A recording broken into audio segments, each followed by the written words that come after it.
All right. And we're live. So, how we doing tonight, y'all? Gonna wait for a few minutes for everyone to start matriculating in as is tradition. Oh, hey, Flareblade, what's up? Not that you're the first one here. How we hanging? Nat, Kirito, what's up? Ant-Man, right on time. I like to see it.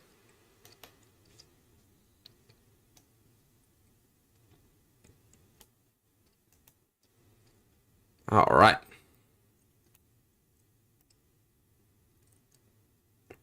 What's up?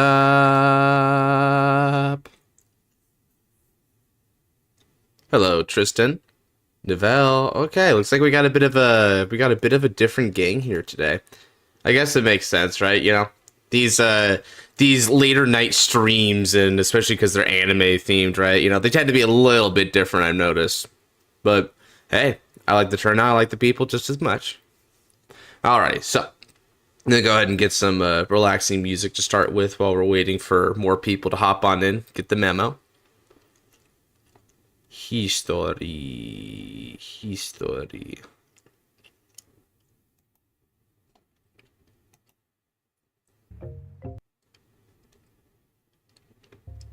Hmm.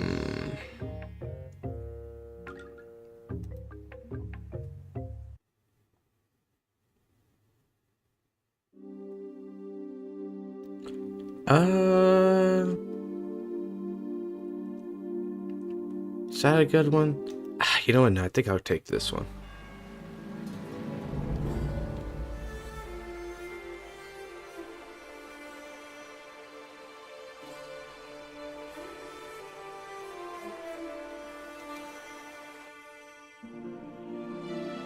Hey, Corvida, how's it hanging?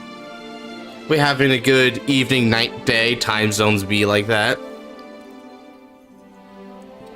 We having a good time? That would be the most generic way to say that, I suppose.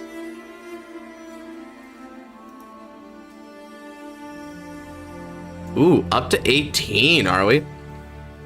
I've seen your types of styles, and I think I'm probably a bit of an intelligence fighter, only mainly because I check matchups or check trigger counts.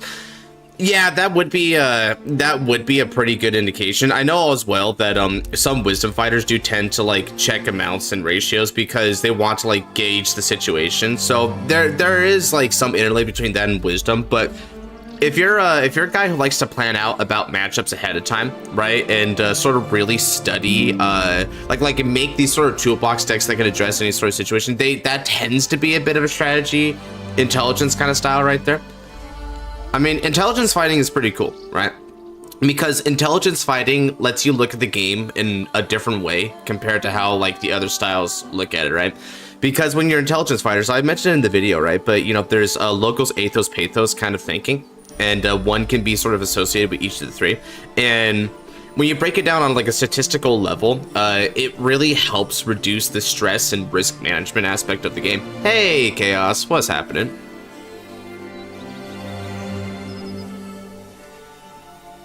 But then, greetings, Duck. Greetings and salutations. I'm gonna go ahead and hop into Staffy Chatu.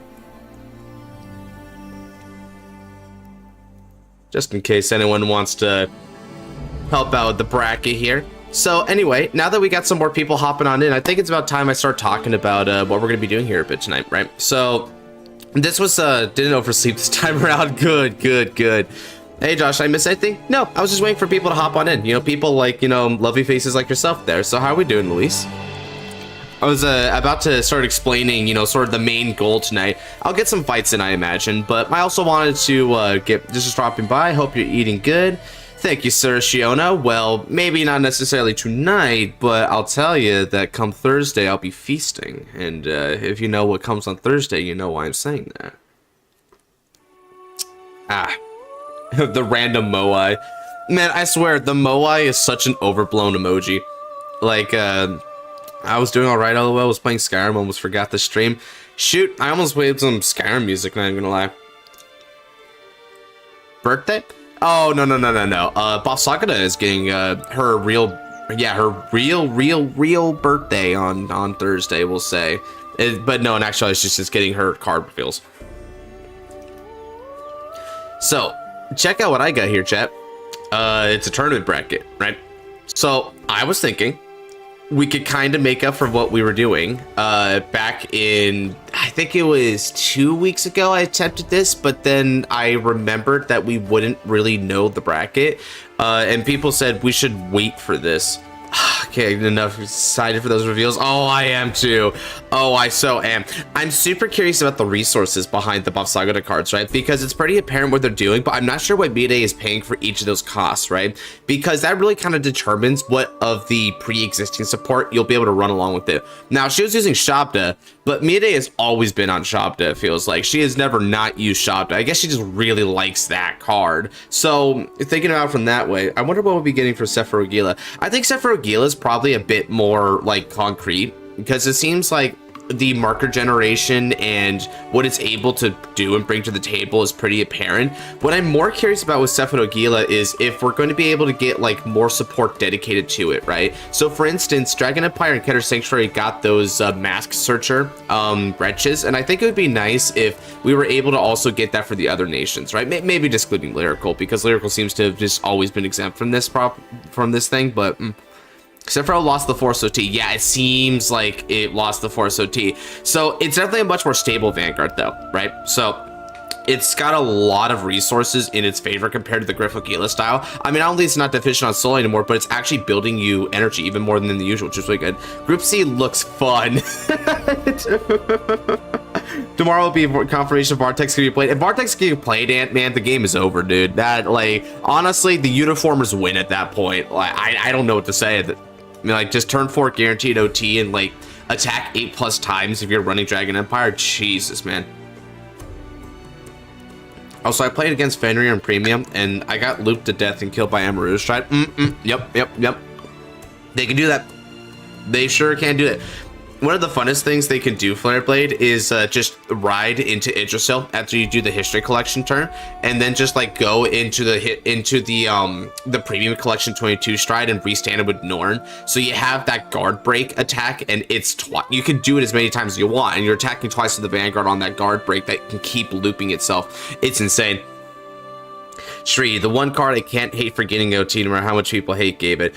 Well, to be fair, I wasn't even really that good back in the day. If it could somehow be good now, I'd be blown away. I mean, it would not be a happy camper moment. It would not. It'd be terrible.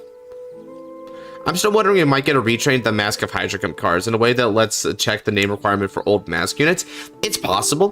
The fact that the Dragon Tree Wretch is there, and we can also presume that Sephiroth is counted as Griffogila, right? Because it was able to use the full properties of a couple of support cards, including Corrosive Smoke Signal. Then, if it's treated as such, then even when it's in the dead, like, I'm not in the dead, in the deck, then you can search it off mask, right? I was just playing Honest Regalia, man. Like, man, I was just playing my Divine Gauges, and then he just blew me out. Shoot. Tree on the revenge arc, bro. Tree just wants us to realize that Smokey the Bear was right all along. What's up, Background? Welcome in. So, okay, let me go ahead and get back on topic here a bit, right? So today we're going to be going ahead and making this bracket, right? So we're going to be discussing the matchups that we're going to get in Divines, and then coming to a conclusion through just like processing all this matchup data, who's going to end up winning Deluxe, right? And then there's going to be a lot of polling in this. I'm going to be polling a lot of people on who they think is going to take out a match, right? So it's almost going to be like a group effort here to figure out who wins against who. And then as a result, we'll be able to come together as a community to say this is the person who wins. So it includes Group D. So Group D is going to be a bit interesting, Nat, because with Group D, we're only going to be including 2 people, right? And I think the two people that we'll be including, one is going to be Michiru for obvious reasons, but I think the other mystery fighter, there's a couple things that we could do with the mystery fighter. We can either keep them like a mystery and then try to just like kind of figure out about when a mystery fighter would like drop, or we can just make it an actual fighter. So like, for instance, one popular theory here is that it's Yu Kondo, right? So we could go into the presumption that if it is Yu, we could just make them Yu, which might be, yeah, like you're already saying that as well, right? So I think that if we made it someone like Yu, then it's pretty good for the group D, because then we can sort of like highball their participation. Surprise Yu. Yeah, so you got Erika now, makes sense. Suo Suzune makes sense. Akane Raika, ooh, okay, so we're also on the no Kagetsu and top cut, which I actually kind of like that theory. I personally think that theory holds water, because Kagetsu probably doesn't need to be some final boss in the tournament. He's going to be more plot relevant later. Let's bear in mind that there's 2 seasons after season 3 here with Deluxe, right? So they definitely got time to work with his character a little bit more. So how chill Akane, despite his bracket full of people that can pack him and Rezael. Like, yeah, I know. He already really said Akane's cook. And I mean, bro, I don't even blame him for that. I think that's real. I think that's effing real. Kuon is fodder. Oh, yeah, Kuon is Omega fodder to Kirito. I have no doubts about that. Kuon is going to sandbag like effing crazy. The most I could see them giving him is like a W against Kagetsu, which would help lead to the war effort of making Kagetsu not make Kot Cup, you know? Man, it feels like Taizo Deluxe. Oh yeah, where like he's this really cool epic pro fighter, but then he can't like beat the people he's paired up against. That's rough. Yeah, it's really effing rough, dude. Okay, so let me go ahead and start with this, right? So this is my thumbnail, but what it also is the brackets that we got here, right? Now, this is Group A through Group C. Now, in Group D, we obviously have Michiru, and we'll probably say Surprise You. I think that's the best thing that we can do with it, right?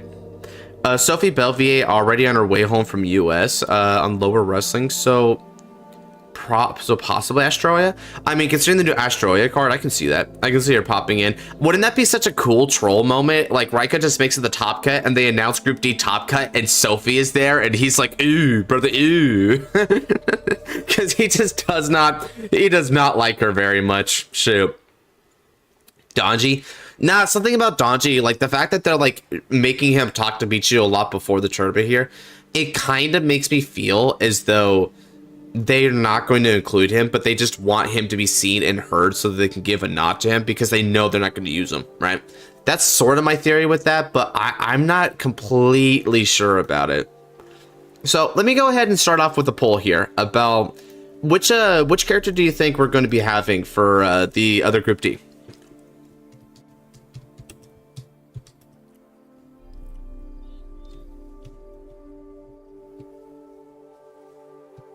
Let's see here. So I fully expect that Yu's can get a lot of the votes, but we'll also throw one in for Donji, one for Sam, and one for Sophie. Let's make it these 4. These 4 seems like the most probable, the most likely. They're all it's Yu plus also the 3 people who are the top 3 of the America bracket back in Deluxe. Season 2 of Overdress was like explaining them a bit that way, right? So we'll see what people think.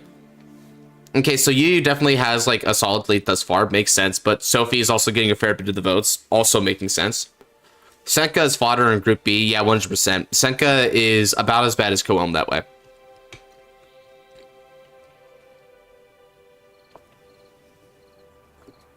Why would it even need to be overseas at the time?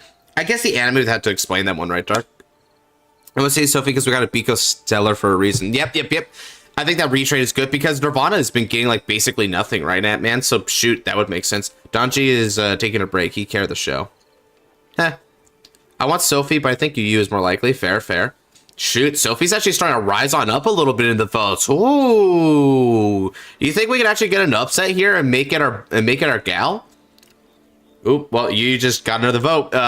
Maybe not. The moment I open my mouth, the gap widens.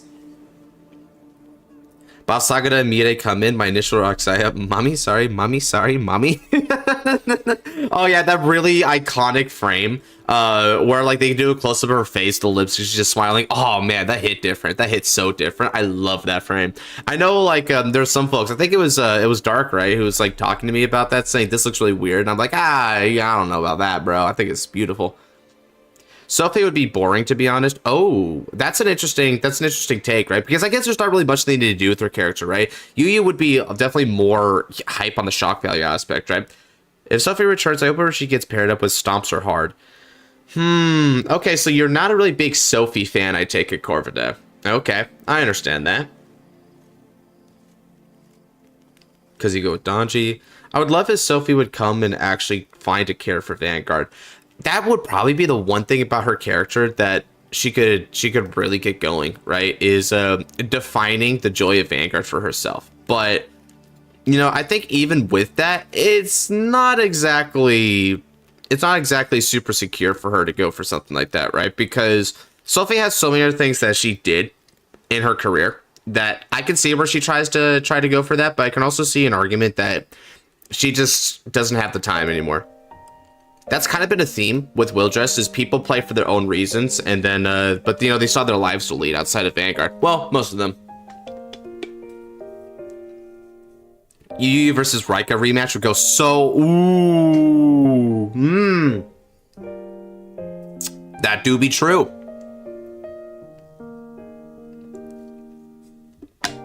Wait, imagine Suzune versus Sophie. Oh no. The old age mommy versus the new age mommy. Nope. I'd rather have Sam back and free him from being a plot device. Base take. I like that. The Sam justice is real. What an underutilized character, dude. He could have been so much cooler than he was. So, are we get speedrun like in Deluxe 1? Speedrun? Are you talking about a speedrun? Jinky Masanori help with Deluxe, so it makes sense to recruit uniforms to work overseas. Yeah, that's fair. I mean, the uniformers, imagine Toya was in America at the time, hint, hint. Toya coming back. I don't know though, Zenon. By the way, if you want to talk more about it, I'm in the VC, but I'm not gonna lie, one reason why I don't think it's Toya is that in addition to them not really hinting anything about him, we already got so much Keter representation, right? Like, you already got Erika and Rika and our main protagonist, Kun, all doing the big Keter plays, right? And that's assuming Gui doesn't switch up into Keter when he's fighting against the Keter players.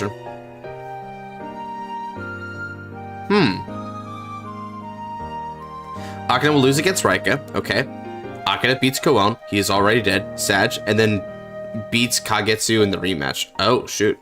Okay. I mean, that is a fair take for him.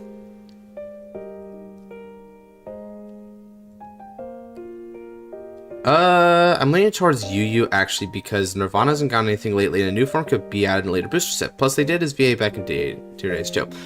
That's fair. Now, imagine if it was Helena, the Omnigrujo mask, lol. You're all wrong. It's Helena. Uda, man, one thing that makes me say it's not though, man, is because Uda isn't there, right? So I'm like, shoot, dude, why the heck? Why the heck would we like bring in Helena, not Uda? I feel like they would be a pair. Again, why would you be overseas? Well, I'm gonna reply again that it's because of whatever reason the anime would provide. It's not like we don't know what's up with his life. He could have just visited there again because he felt like it. Maybe want to be a pro fighter over there. There's a lot of reasons he could have done it. All right, training arc. That's one thing. Maybe he just wanted to participate in the English because he wanted to fight with some of the American fighters. It's possible. A losing contestant with the tiebreaker lottery. They might tiebreaker lottery the frick out of Akane. Kagetsu is the final villain. All right. Let's end the poll. It's been 5 minutes, so the poll definitely sweeps in Yuyu's favor. So we're gonna go ahead and say that it's Yugioh. Yugioh, Kondo, and Michiru is going to be the two who are in Group D.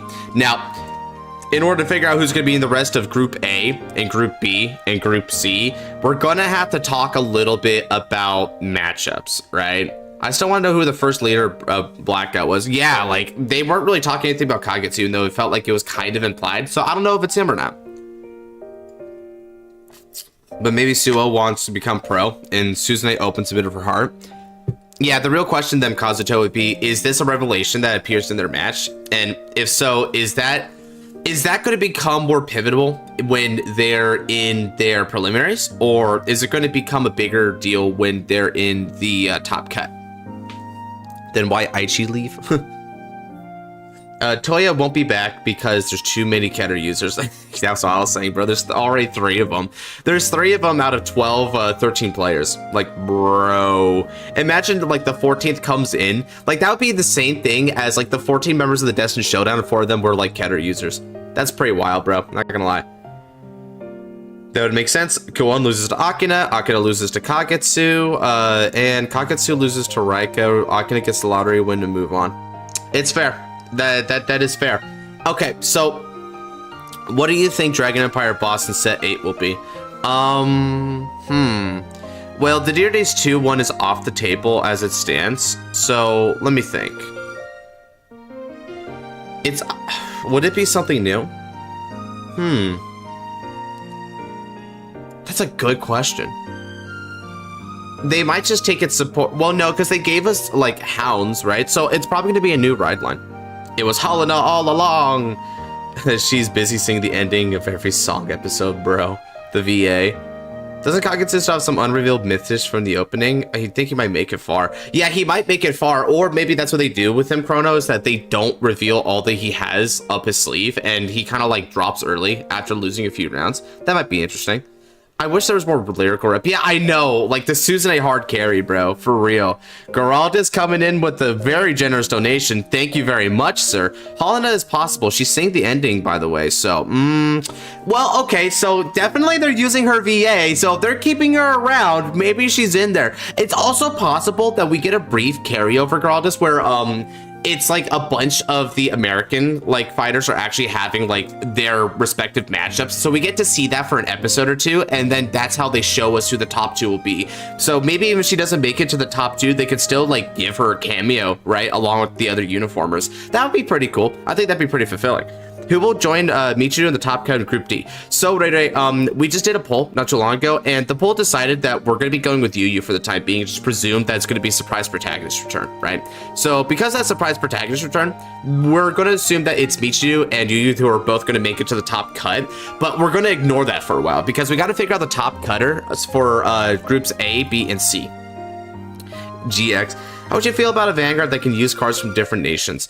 I think it would be pretty cool. I think we already got something like that with Griffo Gila, but I think from there, they might be able to do something with Kagetsu's deck, right? Where if he's making new mythish that are for the different nations, because the Griffin belongs to Keter, it seems like. If he did for the other ones, but then they're also mythish names, then maybe there'll be a game rule instated where you're able to use them in the home deck of Vaisarug. That would be sick. Well, yeah, Amina is such a forgotten deck, Dominic. It is so in the dust. No one even remembers it, and that's so sad too. Man, justice for Helena, dude. Watched your D&D video today. It was really enjoyable. I think I would classify as a charisma player. Charisma gameplay, let's effing go. Charisma gameplay is where it's at, bro, honestly. Super fun. Now, I'm not gonna say it's like, oh, it's the best way to play the game, because obviously not. They're all equally viable in my opinion, but charisma is really fun, dude. I just like the idea of I'm going to see if we pass the vibe check and take the risk. It's cool. Okay, so for this bracket, let's go ahead and just title it Deluxe Season 3. So, Deluxe Season 3, right? I am all for the vibes. Yes, sir. So, we're going to do single elimination and Vanguard. What is name of Vanguard? Third Deluxe better. Fair. Saw the D&D VOD. I'm all 3, lol. It's like the wizard saying he's from all 8 colleges. On break, how are you? I'm doing well. Thank you for asking, Storm Rider. Glad to see you here, brother.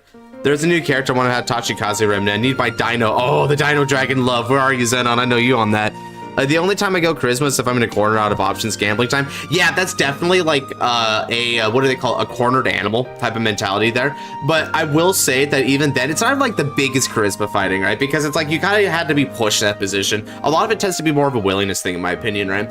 Like a good example of charisma fighting, like being an actual interlay, is when someone willingly chooses the risk because even though they could have taken safer options, they feel that the risk is the more worthwhile endeavor, right? I think that's where it goes. Josh, I put someone on the Trial of the Moon with 16 Ravens. Yeah, let's get it, gang, bro. You gotta commit to 16 Raven. Anything less than 16 Raven is suboptimal. Don't quote me on that.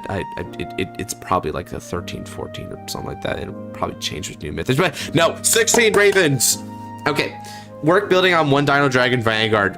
Boom, easy. Like, or I'm gonna make it. It's gonna say eat 5 restand cinema. Okay, so let's go ahead and start with the groupings, right? So we're gonna start with Group A. Then Group B is next, and then we're gonna have a hell of a time building a V revival deck. Boredom, feel that. And then Group C is going to be it's gonna be different. It's gonna be kind of tough. Because we see the big boys here, right? It's going to be tough. So let's go ahead and talk about like some matchup pairings, right? I think it might be easier if I can get a... Let me see here.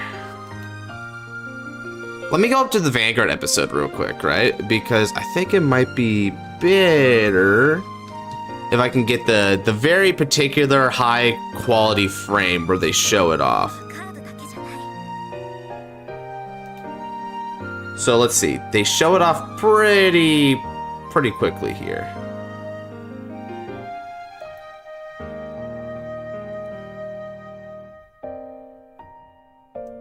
Okay.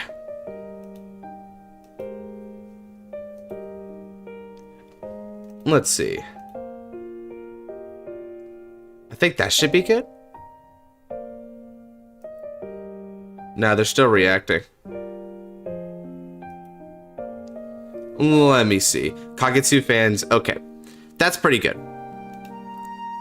And don't actually play the opening. Oh yeah, dude, I mean, it's the same thing as I don't accidentally drink bleach, bro. Like that is such a sudden death phenomena. Because that opening, man, that opening is taboo. It sounds really high, but it's scary. Okay. So this is our bracket, right? Play the OG opening instead. Oh dear. I'll forgive Bushy for not hitting Saragal, Moe, Flash, or Destin King Overdress. Just let me ride Vartex on top of Sephido Gila. No, we cannot have turn 4 OT, Omega Rebirth. We want this game to thrive. Orbital strike to your address immediately. I was asking too many questions. It's the sound of a copyright strike. Terrifying.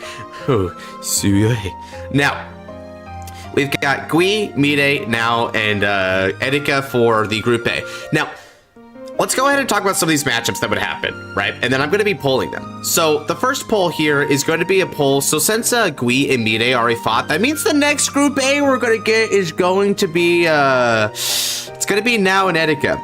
Hey, isn't that the man called Ant-Man, the region Varga haters? Whoa, no. He's a Varga lover, bro. What is your main deck in standard?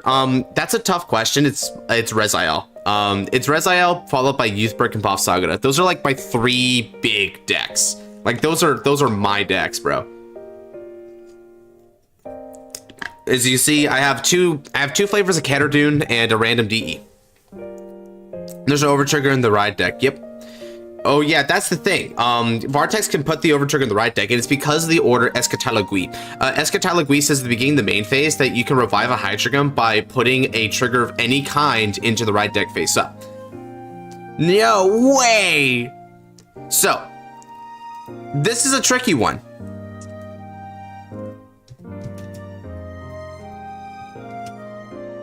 We got Erika. And we got Now. No way, we played the exact same 3 decks. Gang, let's that go. Base.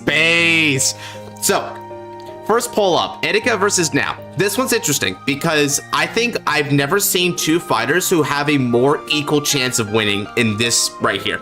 Like, everyone feels like there's at least a little bit of an edge they can give, whether that be in terms of their skill, their deck matchup, or their plot relevance. But like, these two characters are equally relevant, they're equally waifu, their vanguards are still pretty strong, right? They're really good fighters at about the same level, right? Now it's a fresh pro, but on the other end, Etika won her Fated Clash in the alternate timeline. This is a really even Steven feel. Now, I kind of want to vibe with Etika here for this one because it feels like she could probably use the win a little bit more. She's trying to define herself as a character and as a fighter, as the whole anchor bolt, what do they say? Apprentice, I think they called her. The Anchor Bolt Apprentice. So, no, I meant to click now. I think you can take back your clicks, right, Stormrider? Like, shoot. Are you able to do it? Well, I can't vote because I'm the one who put up the vote. I guess they don't let me do it. I mean, makes sense, right? I voted Etika, but if Now uses Rasetsu, I think Now would win. Oh, so you're actually taking it from the argument that it's the unit, right? So let's hear some more arguments. Why do you guys think one of these two will win? So I got Rasetsu. Etika needs Gabby help and pull up. I think Gabwellius could do it though. It would be kind of funny if Rasetsu loses 2 fights in the anime. They're both the Gabwellius. It's just like they can't escape the Cosmo Dragon, dude. It's just the antithesis. Oh hey, Aggro Blaze getting that membership. Let's effing go. Very nice. Even if Etika wins, I would love to see Now use Rasetsu since in lore, Varga's learned to master. Yeah, he's training with on Lascaria's Island for that. I think at the end, if Now and Etika will be part of the top 8, I agree. I think they'll both end up being a part of top 8, but only one of them is going to get the perfect score, I think, because this is a tough matchup. It looked like the new seed didn't allow the OT to be put in the ride, so I think the Duce has a ride restriction. I could see that. Etika has proven to be strong in both fights she was in. I feel like it's a slight skill difference. Yeah, that's fair. Etika has been in some really tough effing fights, right? Now has only ever participated in 2 major fights in the Fated Clash. Like one in the Fated Clash, one in the Destined Showdown. She did have that fight against Mondo, which is pretty impressive, admittedly, right? Meanwhile, Etika has had 2 fights in the show, one in the Fated Clash and one in the Destined Showdown, but she has also had confirmed wins in her Fated Clash in the Ultra Dimension, so she probably is a little bit more impressive, admittedly, right? So we could probably give like the experience and skill dab. Jump onto the chat from the Moongate. What's up? Daiichi no Genmaju Tenkai Garo the Rotsuniru.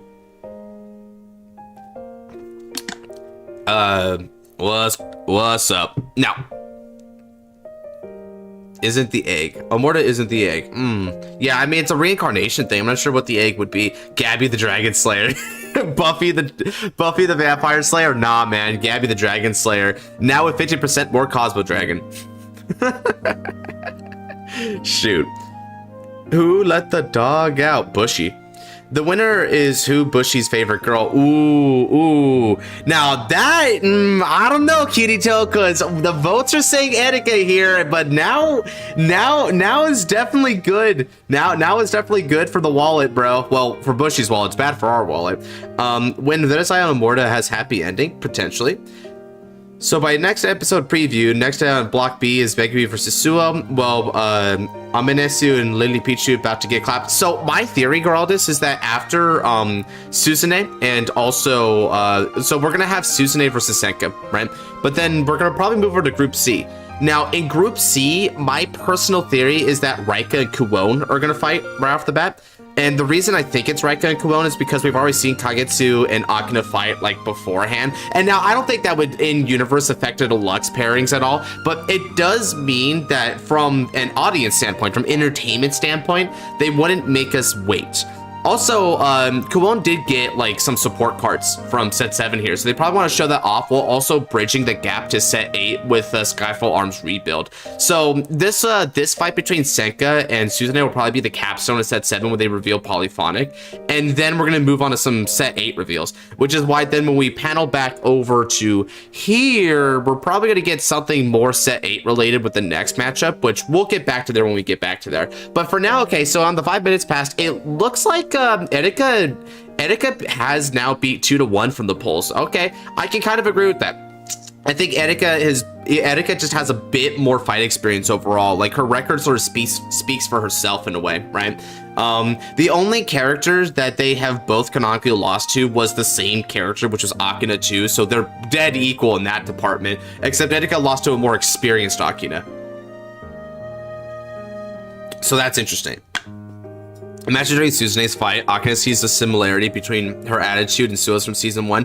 Dude, I imagine Suo sees that dark and is like, fighto. Is now not going to have an upgrade or a new upgrade? I don't think now is going to have like an upgrade beyond Rasetsu here. I think Rasetsu is meant to be sort of her capstone unit that she sticks with for a while. I think it's the same reason why we're staying with a Fated King for Reziel, and we're supporting him with the new Griffin. So Reziel with the Fated King is a really powerful unit, right? Like, this is sort of like Reziel's big ultimate form, at least for a good while. So excluding maybe some season 4, season 5 stuff, we're probably going to stick with this in the meantime, and he'll get rearguards to help him out. Not exactly fair since Etika is aware of Reziel's divine skill at the time. Granted, Akina didn't know Varga's divine skill either. Nor did, so even though Etika was aware of Reziel's divine skill, at the same time, one would have to make the argument that fight, right? That fight between the two of them, Etika pushed Akina a bit harder, right? Akina relied on the miracle in order to survive against Now, but then once, he did use the miracle, he was able to clear it pretty easily, right? Etika, on the other hand, forced out not only the miracle, but also a 6 damage over trigger on top of the miracle. So that was incredible. That was a tough fight for him, right? And it's kind of went to show that she was kind of in a league of her own. Yo, Dragnoa, what's up, my guy? How are we doing today? Are we still mourning the loss of Premium? Smile. They both lost to the man strategies. I mean, they both lost to peak charisma gaming, right? Like, that's just what it feels like. Battle between Akina and Kuwon would hit hard. The kings need to face off. That is kind of a cool idea, Luis. And when the kings face off, we then transition over to Raika taking the Trial of the Moon. What's a divine skill? Ears perk. A divine skill is something that your master won't get, but will be fighting against a fair bit, I imagine. Akina had too much luck. Only reason Erika lost. Multi-miracles happen on plus Raz skill. Top it up Blitz Order. SMH gave OT. Yep. Yeah, that is something Hannah has to that is bringing up. That's a fair argument. Is that Akina really clutched up? It's not over. They said they're going to do an April ban list, so I'm slightly more hopeful than that video. Okay, good. See, we got to hold on to the hope, Dragnoa, right? We can't doom on it yet. Bushy is hearing us. We have made our outcries clear. They must do better on this next ban list, and they must make sure that their legacy product is still relevant. I hope they really hold on to that, though. I still don't want Akina to win Deluxe. Dude, I'm with you, Ant-Man. I've already mentioned it many times, right? I am with you on that. I'm really hoping it's either Etika now or Suo. It's a real thing. I got heal over triggered against. Yeah, it's real. It happens like that, right? But it does go to show that Etika definitely pushed Akina a lot farther than Now did. So okay, that will be the round over here goes to Etika, which means that Mide and Etika are in sort of like a cut of their own, and then we've got Now versus Gui. Now, talking about let's talk about like the next Group A fights, right? So we're gonna get through all of Group A, and then we're gonna get to Group B, and then we're gonna get to Group C, right? So the next Group A fight to talk about would be Gui versus Now. Can Varga cut down the tree is the question. Yeah, he did win the Fated Clash. He also basically won the Destined Showdown despite winning his Destined Showdown fight, technically. I mean, losing his Destined Showdown fight. So let's see.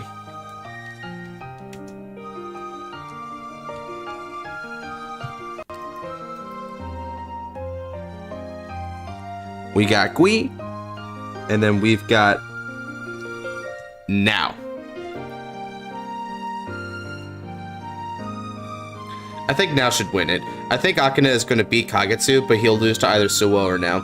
It's a good, I like that idea, Correcto, because it kind of goes to show that Kagetsu isn't really the end-all be-all, and it gives Akina a chance to go far and find his own conclusion about Vanguard without having the need to sweep the whole thing. It feels like a good, humble conclusion. I think Gui should win it. I mean, he is Gui after all, right? You know, he's supposed to be this ever-evolving AI. Wow, though, Melfi, look at them votes. People do not agree with you. Shoot, dude. I think we should win it. I hope he did not win Fate Deluxe because he wins the Fate Clash, and yeah, he basically was the main driving force behind the Destined Showdown, right? I'm picking Gui because he needs to win once this season. Yeah, that's fair. And I mean, I guess I could see where he would like clear Etika, and then that would be the bit. It's waifu tax, of course, bro.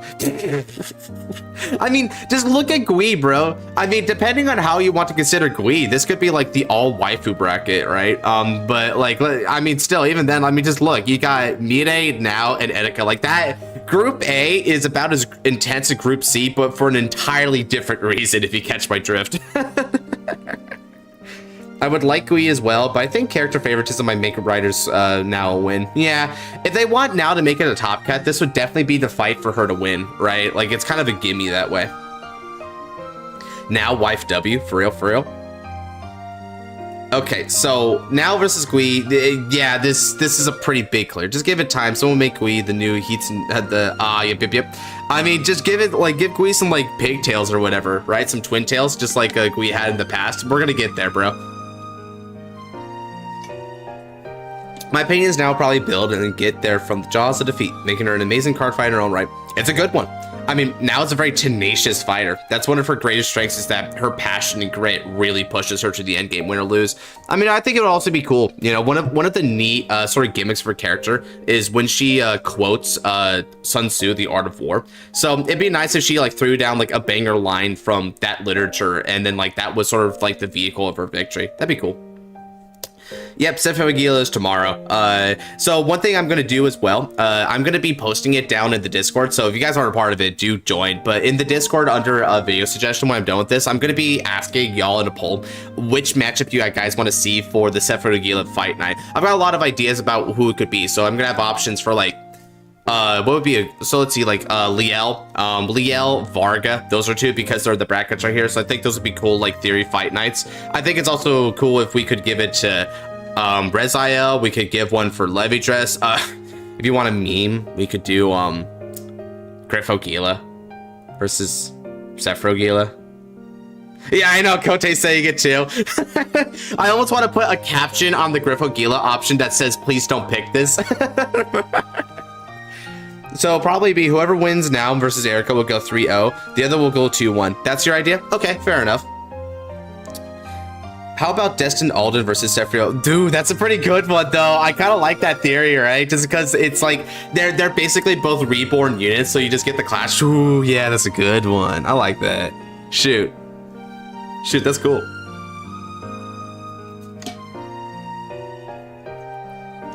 Rematch. The Planter versus the Plant. The chicken versus the egg. You know, they always said who came first, but how about who wins in a fight? All right, so the votes are determinant. Now is clearing that round. So Now, pun absolutely intended, Now is sitting here with a 1-1 record. Etika versus Mire is the next one. This one could be a little bit more interesting.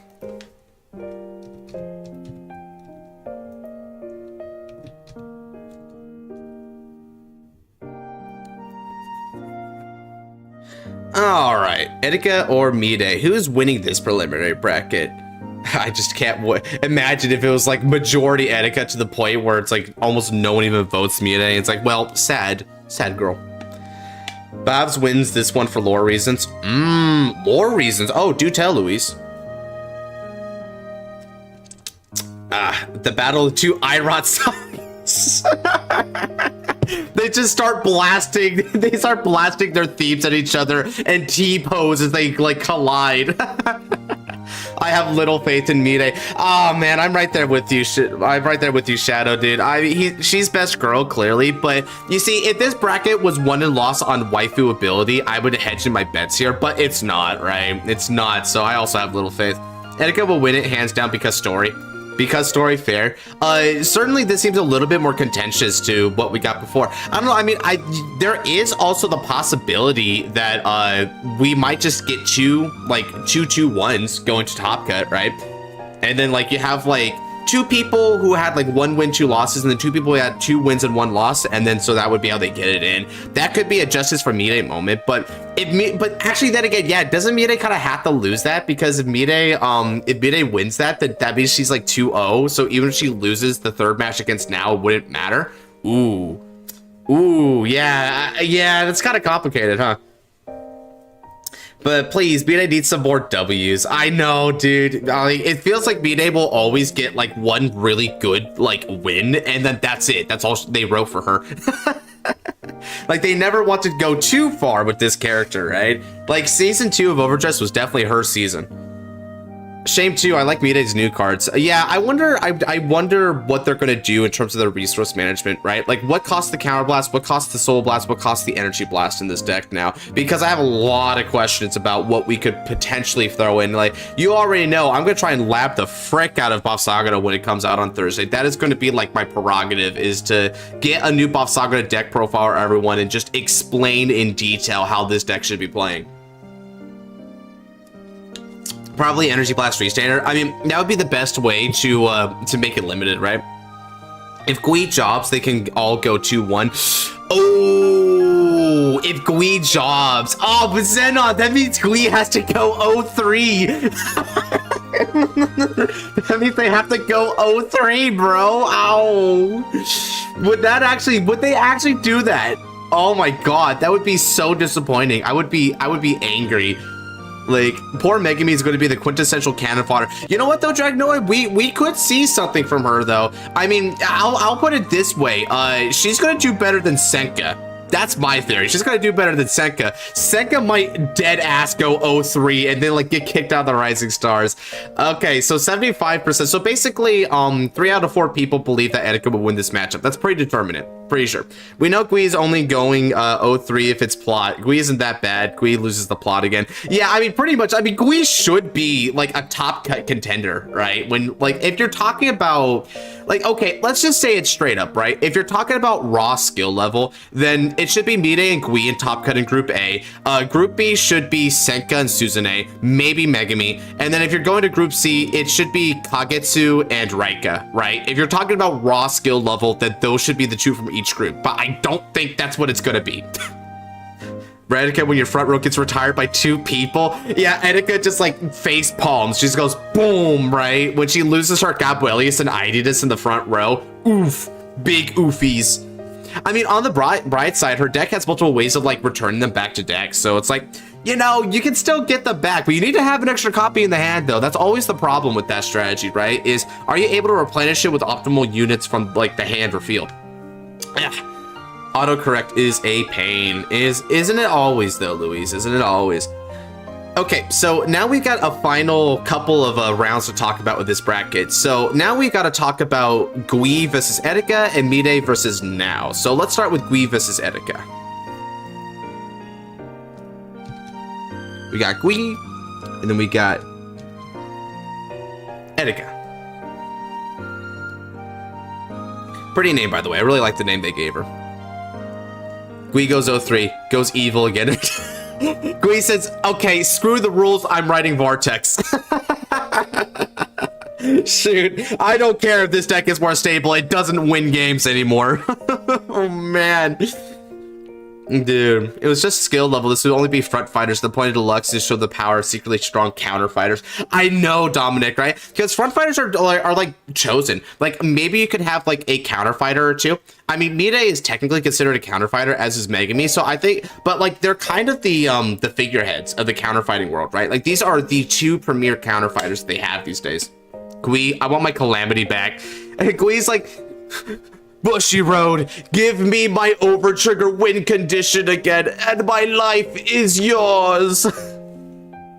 What's getting revealed tomorrow? It's Sephiroth Drag Noah. They're gonna reveal the Sephiroth ride line, and I don't know if they're gonna reveal like any of the support cards to go with it, aside from just primarily the ride line, because we just use the ride line in a bunch of generics, to my understanding. So I don't know if they'll give us any more than that, but they will give at least that. Aye, let the bud of Calamity brood once more. It's gonna brood. If they're gonna show that happening to Etika, that would be the best thing. Ooh, bro. To show the worst day. Oh man, I just would laugh. I would laugh if it did end up being that Etika just sweeps just 3-0, and then just look at the decks, right? Like, is Leo Lamorta, like, in what universe is Leo Lamorta just clearing these decks, you know? One curiosity I have with this matchup, though, right, that I think is worth discussing, is that will Gui stick on Dragon Empire, or is Gui going to do Counter Sanctuary, right? So there's two ways this could go with that, because if she does like Dragon Empire, then it's a lot like Deluxe 2 in the manga, where he was always doing Dragon Empire no matter what, because Dragon Empire was just sort of like objectively the best because of Esperidea, mainly. Let's not even cap that, plus the really strong Overtrigger. So I wonder if he would do, but yeah, like, that's right, Stormrider, because he could do Keter. And one thing that would really help Gui out with the Keter is that, if y'all remember, very conveniently, the only two nations to get those new updated Dragon Tree wretches was Dragon Empire and Keter. And what are Gui's matchups in this bracket? Dragon Empire and Keter. Coincidence? I think not. I don't know, man. I just hope they give us those same support cards to the other nations, even though Gui is not making it a top cut. Even though he's not, right? I just feel like it would have been kind of nice. But it does give credence. It does give credence that he could still be doing that. But isn't Dragon Empire the better nation while Keter has the least support for the tree?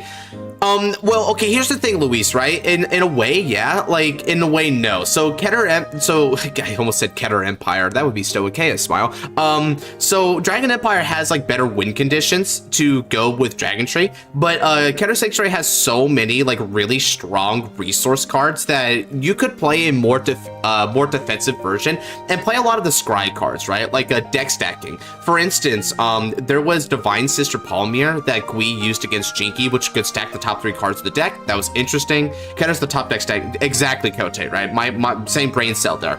So I feel that it could be a more stable game plan, but it would lack the strong win conditions, right? It doesn't have that same beatdown potential, so it needs to play a really strong mid-range game that way, which is why I don't like Keter as much as Dragon Empire. I think it should either be Dragon Empire or also potentially Stoicheia. Stoicheia has a lot of like really impressive things going for it, right? Like, you could run like different interesting win condition cards, as well as just getting like good niche benefits. Like, if you're using Yi Wandering Souls Turbo, then you'll be able to get a quad drive Vanguard pretty easily. That's pretty strong. In the rumored server wise, Deluxe, whoever gets Sephiroth Gila has to build 6 decks for each nation, LOL. Hot take. Sephiroth Gila won't be able to make use of Vartex. Remember how we saw there's no OT in right deck? Vartex needs a right deck and OT to work. Yeah, Drag Noah. Here's the reason why I think it won't work with Vartex. The reason it won't work with Vartex is because it's a busted interaction. Let me show you something, Drag Noah, right? I was on this crap in the review. Let me look up Escatalogui. So Griffo Gala Vartex, when you ride into Griffo Gala Vartex, you get a Griffo Escatalogui token, right? Now check this out, Drag Noah. This has an effect. At the beginning of the main phase, you may search your deck for up to 1 trigger unit, put it face up into the ride deck, and shuffle the deck. If you put a card, choose a Hydreigon for the drop, and you may call it to rear circle. So what you do is on turn 4, Dragnoa, if you don't already have the Overtrigger, you ride into Griffo Gala Vartex, put the Escatalogui, go into main phase, set your Overtrigger, revive a Hydreigon, battle phase, swing with Vartex, and because there's not a Calamity card in the ride deck anymore, because the skill of your Sephiroth Gala ride line actually keeps your blessing cards in your soul, you're going to automatically Overtrigger and restand all of your rear guards. Yes, this ironically, it doesn't synergize in a negative way. Yeah, ew, exactly, brother, ew. It is a turn 4 OT play. So I fully expect that Sephiroth Gila is going to have a continuous skill that states you cannot ride cards without Sephiroth Gila in their card name. Also, this card is regarded as Dragon Tree of Ecliptic Decimation Griffo Gila. I think it's going to have that exact continuous skill to bar this busted interaction, but also let it work with the other Griffo cards. Screw your plot armor. We have turn 4 OT.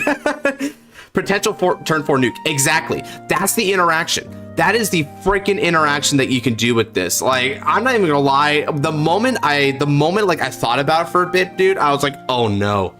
Oh no. It's this card. This is the card that does it. It's because of how this card was worded. It's wild. What's up, Marcus? Welcome to the party. Okay, now getting back on topic here, Etika is clearing Gui, it looks like. So Etika now, according to our polls, has gone 3-0. She is the 3-0 champion of her bracket. Very nice. Now let's go ahead and quickly get now versus Mide.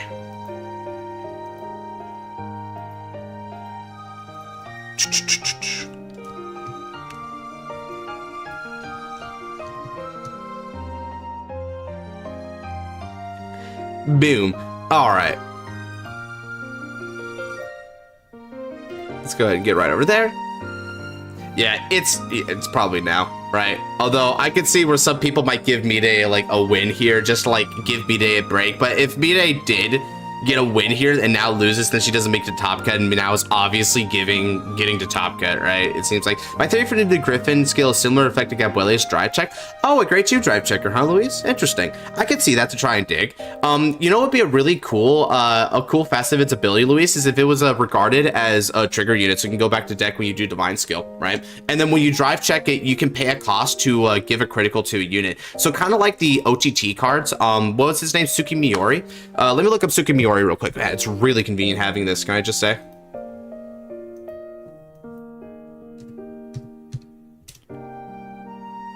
Oracle Think Tank. Tsukimiori. So Tsukimiori has the skill, can change the trigger zones regardless of trigger units of a normal unit, but then here's the kicker, right? When it's revealed for a drive check, you choose a Vanguard to give 10,000 power, but then you counterblast when it gets a critical, right? And so one of the limiting factors of this is that it only works for giving it to your Vanguard. So it'll probably also say, like, tack on this skill, but then it says choose all your Vanguards with Reziel in its card name, right? That would be pretty cool. I would like that. So instead of it doing more drive checks necessarily, but maybe it could like be counted as a trigger unit, so it sort of helps the drive check endeavor be more consistent. I was gonna say, I doubt they gave Sephiroth the ability to run the OT in Riot deck, but after seeing the token, I retract my statement. Yeah, the token is the problem. The token is so the problem, dude. Now not making the top cut would be a major upset. Like, I think people would like honestly throw their chairs out their windows and break their monitors, right? Like they would riot, right? Like the Now merch would just like get burned in a bonfire because their entire life is a lie. How are we doing, Ryoku? We making Reziel great again with this conversation. Reziel is the man. Oh yeah, dude. Reziel gaming, dude. Where's my deck? I gotta show off my full complete Reziel decks. Even got Sargowns, dude. It's the whole 9 yards. Sephiroth Gala tier 0 due to oversight. Can you imagine the memes? Oh, Drag Noah. It would be so beautiful. BCS Houston. I can see it now. BCS Houston. Top 8. It's all Sephiroth Gila, right? And then they just do the Spaceman meme where it's like, wait, it's all Sephiroth Gila? And then he gets... It always was. Pew. I speak for the trees and they say OT. Dragon Tree Vegans deserve run back. Everyone's freaking out about Bob Saga getting restandards and the tree says that's cute. Anyway, OT, Dragveda Hatsuno. Oops, all levy dress. Sephiroth Gila edition. Oh yeah, the oops all levies. Captain Levies. Oh man, replace the gun with the OT. It fires a casual Eldo Breath bullet. Always has been. Pew pew. All right, yeah, this vote's pretty clear. Nice try, B-Day. It was good while it lasted. At least you managed to beat the super AI. So that means that our bracket is determined that our top 2 for this bracket is going to be Etika with 3-0 and now with 2-1. Good job, ladies. Moving on. So that means now let me go ahead and get to our group B. So we already know that the first one is I'm curious about how badly this will be a slaughter, right? So technically we could guess this one.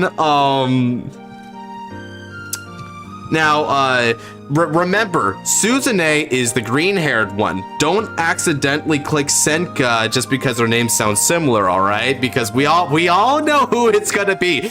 I have to ask because yeah, technically Senka could win. I would be so curious if even one person said Senka. Maybe it'd be a troll. Oh man, poor Senka. Impaldio. When Impaldio is Impordio, bro. Fraud alert. Oh, the one Senka, the one power move boat. Someone wishes to be different in life. Oh, dude. Senka is big fraud alert, dude. If Senka sandbags and goes 0-3 in this tournament, they're like, you're not a rising star anymore. You're pretty bad. Yeah, that's not good, lady. Get out. I mean, how badly would Senka feel if she went 0-3 and didn't make top cut, but her newly professional friend makes top cut and beats the AI, the ever-evolving super genius AI. Wow. And she can't even beat a girl whose main comfort is like a giant jar of caramels. It's so bad. Okay. Well, this poll is incredibly clear and determined. I don't think there's any doubts. You know, real close. Sympathy vote for Senka. Okay, Corbin. So you were the few and the strong, are you? I can respect it. Okay. So Suzune clears egregiously. I would love to see Raika versus Kagetsu and say that I can't wait for the trial. Dude, my favorite part of that would be if oh, Kota, can you imagine that Raika takes the trial and actually beats the trial, bro? I'd be like, let's have it go. Time for the sky to fall. He's going to shoot down the moon gate. It's gonna be like thrice shoots maximum, or no, not even that. You know that bit where Gargown, or not? I think it was Gargown, right?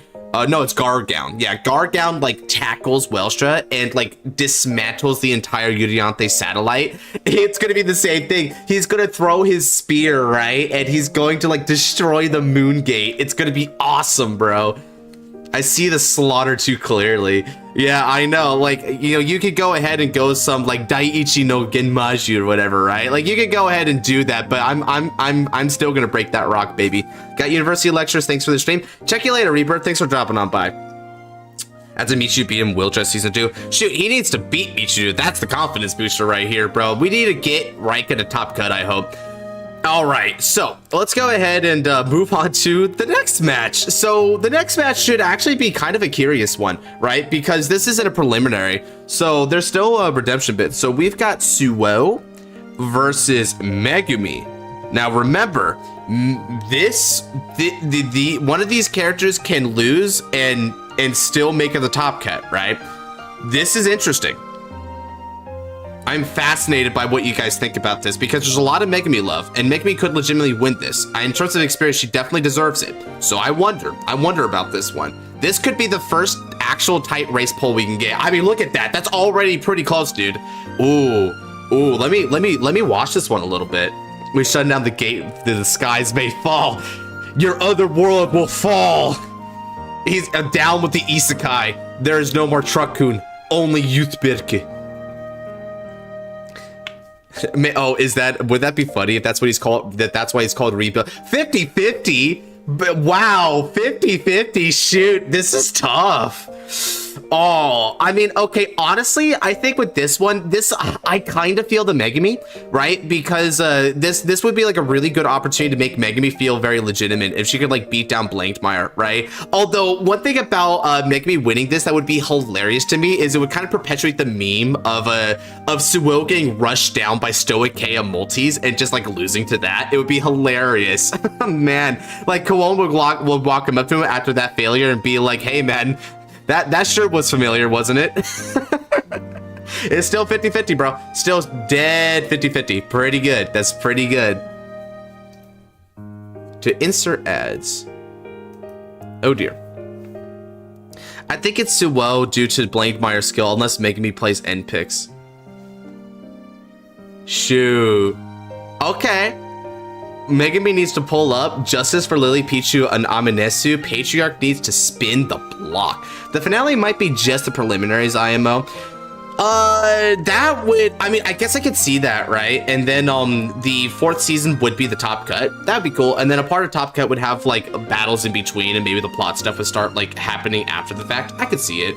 I mean, the Destined Showdown didn't last the entire season of season 2 after all, right?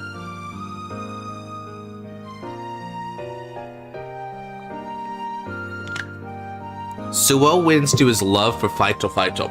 Strong argument. Very convincing, that one. Megami's gonna get hit with the Blademeyer comeback. Okay, okay. We need a reason for Suo to get the new card though, right? And so if Suo loses this year, it's 40 votes now. And it's still dead even. This is hard. Jesus, man.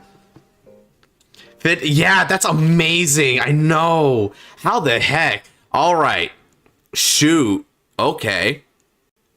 Let me switch it. Let me switch it up a bit.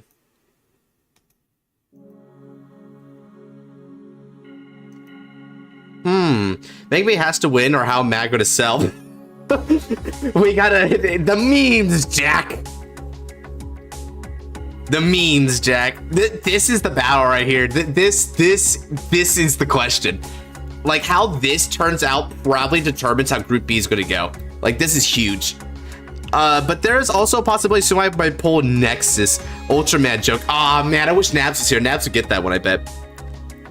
Megami needs that W, bro. 44, back to even. Ooh, back to even. All right. How are we gonna determine this? Shoot, I almost want to be like, hey, can someone volunteer as tribute if we play out a game on Untap to see who wins this fight? That'd be really hilarious. Like, all right, let's actually play this fight out. I do. I'll play. The players are too even. Nexus custom. Yeah, but I ain't got no Magnolia custom, bro. Suo is up. Okay. Okay. I'm gonna go ahead and roll a quick ad break here so that I can get some more water because I just ran out. When I get back, I'm gonna stop this vote. If it stops on even, we're gonna figure it out. Who's got the most amount of plot armor? Oh, well, that's, I mean, it's probably Suo, but I don't know if the plot armor is really necessary. 46? Okay. It's back at 46. Let me go ahead and just roll this real quick.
I'm big. How are we going here? 58 votes and it's still... What are we doing here, guys? Whoa, okay. Let's talk then. So, okay. Is that the final? Oh, that's 2 votes in. So clutch. Okay, I'm gonna end it in 5, 4, 3, 2, 1, go.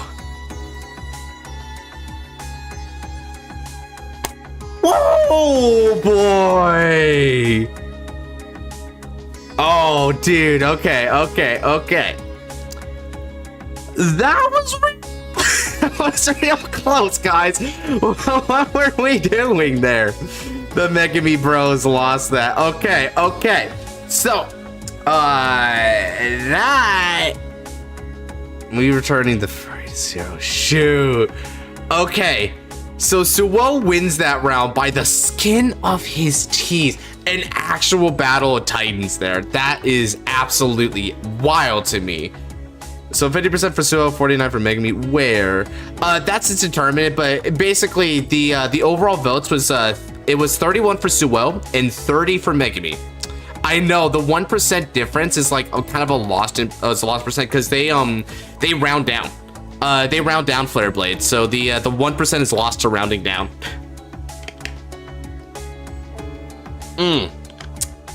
Now, that means we're moving on to the next one. So, Suwo is 1-0 and Suzune is 1-0, and these two fine ladies are 0-1. Now it's time for another matchup. We're gonna go ahead and get back to Suzune here now. Suzune is fighting Megami.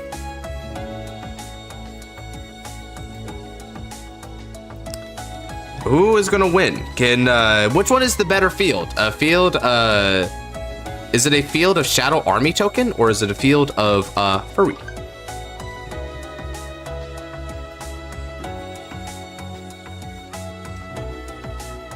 This would be pretty good for this would be pretty good for Megami to win this one. I'm not gonna lie. I'm just saying, it'd be pretty good. All right, vote is up, fellas. What are we doing? Okay, right away, a really strong head start for Suzune here, but the Megami fans are still definitely there. They're doing their best, but it's looking kind of good for Suzune. All right, okay, Megami is starting to make a comeback. We are now in the 60-30 range. Depending on what Suzune does, Megami's crushed. Yeah, I mean, Suzune is kind of a weird character to me because we already have Kagetsu, which is like such a really impressive fighter, right? Like we could just expect a lot of like really good stuff from him. So it does then bear the question of what the heck's going to be happening with Suzune. Like, is Suzune supposed to be in that same vein or like better or worse than that?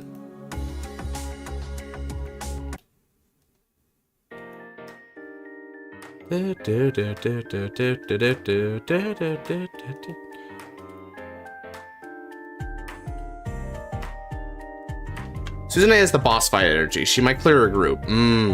Okay, I can see that. So if that's the case, right, does this mean then that our big theory, here's the thing, it's a lyrical with Orphis system. That's a pretty dangerous combo. And it's also worth noting that what makes it even more dangerous, Dark, is that while it doesn't have a lot of the Shadow Army token support going for it, it does have the lyrical support, right? Now, lyrical never has really supported token units at all, let alone Shadow Army tokens, but it does have support in other areas. Or it can search for any order from the deck, right? So that's a really good support card. They have self-bounce systems, so you could do a really cool combination where you're calling down your field, you bounce it back to hand, and then replenish the field with army tokens. That's a really fluid way of playing your deck that Orphis wasn't really capable of because they don't have that conservation method. I mean, heck, Orphis Math specifically asks you to overcall units when it's getting back those tokens, right? So that's something really impressive that Lyrical can bring to the table with that strategy. It depends on how they register the tokens. They might consider them as units for all we know. Yeah, that's true. It's also potentially a situation where they're not even attempting to do multi-attack shenanigans with those tokens. Although, shoot, they're giving Babs multi-attack. Why not this deck? And rather the tokens are used for like fodder, maybe this is a being that's going to like get rid of its own tokens for the sake of unlocking skills. I could see that. I think that would be a very vicious but cool strategy. Before our final loss to Suo. I mean, shoot, I'm not gonna lie though, Corbin. If that's the case, then both Senka and Suzune would be on fraud alert. That would be funny to me, dude. And it's like Raika's looking at these two. It's like, wait, I was in the same group as these two? Pfft, scrubs. That's really funny to me. Oh shoot. It is a good narrative. I do agree that that Suzune could definitely get a good narrative going with that particular matchup. I like that idea. So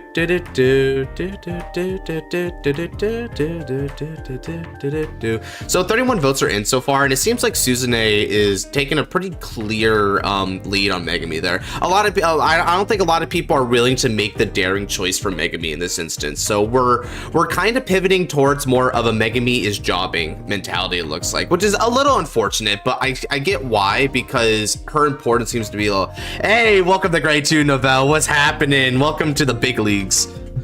I am very appreciative of that, sir. Welcome. Man, can I give a heart in the chat here? I mean, I think I can give it. Oh, hold on a second. I think I can do that. Oh, I don't know. Heart. Whatever. Anyway, so Suzune 69. Nice. Well, I guess I'll immortalize that. Yay, hearts, thank you. Yay. Okay, so I have immortalized the freaking poll there, 69%, so sweet for Suzune. Whenever it starts, there we go. Aw, the freaking averaging down. Ah. Say it again, Megami and Suo win top cut with 2-1. Okay, I mean, it's a fair perspective. That is fair. Now, okay, now the emojis are going crazy, bro. Just like 1 or 2 major L's before Suo. Yeah, that's fair. I mean, I think Senka's the only real jobber. Oh, speaking of Senka and jobbing, the next one we got here is going to be kind of a fun one. Check this out. We got Senka versus certain Blingy man. So, have at it, chat. Megami needs to have at least 1 win to show off the new Magnolia. Fair. Very fair. Well, Megami's going to be going off against Senka here, so I guess Senka can get fodderdized for it. That's not bad. Sweep. Ain't no saving Senka. Dude, wait, how many of those votes are for Suo right now? Oh man, 21 votes is like, 20 of them are for Suo. This is as bad as the freaking Senka and Suzune. This bracket is I'm not gonna lie, this bracket is such a trip, man. On one end, there's such like clear slaughter fest polls here. Yeah, Suo's gonna floor her so bad. He's gonna go Divine Skill Hokusei and the Apocalypse will blare and blast the speakers, bro, for real. Importio, yes, the Importio mean chaos. Importio, bro is going to get robbed blind. Drive check's gonna be dry, man, dude. She ain't gonna get any triggers to go up to 28k base. It's only gonna be 18k base smoges, for real. Second could be a good show of new Maggie getting through power and you know, getting screwed by damage triggers. I mean, that's true. That is true. I mean, Impaldio can kind of play around the multi-attack gimmick pretty well that way, right? So I could see that. I can see that argument. It's just a very pressuring deck. Senka's matchups will be skipped, I think. Oh, poor girl. I mean, at the very least, Leo, let her like get the dignity of on-screen fights. You think? Oh man, that's even worse. Can you just imagine, dude? Oh. That would just suck. That would be bad, dude. Oh no. What the hell? It's really weird because I think about it as like, is Suo really that much better than these three? And I want to answer no, but I also can't imagine him really losing too. Is that so weird, Novell? Because it's like, we have to think about like 3 different factors. Like the whole tangible experience bit of it really goes in favor of these characters. Like all 3 of these should be a lot more impressive than Suo on paper, right? But like, then you really think about the deck he's playing and how important he is to the story, and the fact that they did him like really dirty in season 2, so season 3 should be like that run back for him, right? And then you just think, well, I mean, really, that should take precedence here, right? Even if the lore doesn't really insist that he should be winning these. So weird. It's so sad too, but yeah, like I'm right there with you. It's like he shouldn't, but clearly, I mean, most people agree he is. The Dark, she was watching. Second ever she saw Blame by Divine Skill in the Destiny Showdown. Yeah, I mean, I think what he's saying, what Dark is saying, Chaos, is that the Divine Skill never manifested, so she didn't get to see it. But what I will say for Chaos Breaker is that Kuwon knew about the Divine Skill, so it might be fair to say that she knew it ahead of time too, because Kuwon never actually technically saw it as far as we can tell. It's weird that he technically only has 2 wins in the series. Yeah, right? Like and like really his one big win here was against freaking Masanori, right? And then like in the alternate universe, he was doing good. And I don't think he's any worse than alternate universe Suo. He should be just as good as alt universe Suo. The only difference is that Akane ends up winning because the whole time shenanigans at hand, right? But he should be just as good as that Suo that won the Fated Clash. But I mean, technically that Suo only won 2 rounds, right? Like he only like, he went 2-0 in a 6-man's locals, right? Which it's not that impressive. Right, and he should be about as good as that alternate universe Suo, if not better by this point, right? Because he's been fighting since then and like, you know, developing his game. So he should be better off than he was back then, which just kind of goes to show how shocking it is that Kuwon just like kind of slaughters him, right? Alt universe Suo only had to fight twice. He may just be lucky. I mean, it's fair, right? Like that's one of the things about the Fated Clash that makes me kind of give pause to using it as sort of like a metric for skill. Like, I don't know how impressive it is that Etika won the Fated Clash, right? Because Suzune secretly Skynet. Oh dear lord, not the Terminator. No. Okay, but like what's interesting is when you think about Etika, right? How many rounds did Etika fight? Because how impressive your Fated Clash win is really depends on your matchmaking, how many times you had to fight. So what if Etika had the same amount and it was like Akane, which had to fight 3 times? I mean, that's fairly impressive. I mean, Akane technically had to fight 4 because he had to fight Etika herself, so he had 4 wins there before like winning the Fated Clash. That's not bad. Like that actually was a pretty good showcase for Akane, even if he had to charisma fire the frick out of that and like really bet on the miracles, you know? But to be honest, I mean, that kind of fighting really went counter to a lot of the wisdom-based fighting they were doing. Like Taizo played wisely against him and got freaking punished for it, so that was awesome. Dojo Booty on Tron Card Fighters, so Phantom Samurai fits. That's true. I mean, he's been kind of wiping the floor with a lot of people, so that's fair. I guess that's the whole point, right? Is because he's like he is a card fighting beast. Like he is nothing if not Fighto, right? So that's big. It's not a tournament, it's a 6-man locals with a supernatural plushie as judge. Oh, you know what I say, Noel? I said it's a 6-man locals with the best prizing on the planet. Like, what prizing beats you get to have any wish of your choice come true? Like, that's what it is. Devin Short, or maybe Suo loses again, and that's why Suo gets a new blame bar for character growth. You know, but you know what though? I definitely want Suo to clear this, because you know what? You know how Group A and B tend to fight each other, and Group C and D tend to fight each other. You know what fight I want to happen? This one. I want Suo versus Etika to happen. That's what I want. You know, this is a fight we should have seen. Amorta versus Blaine Bar. I want to see that fight. That's awesome. Oh, and that's crazy. Nah, seriously, bro. I want that fight, bro. I want them to have that run back they never got. I want to see Erica do it.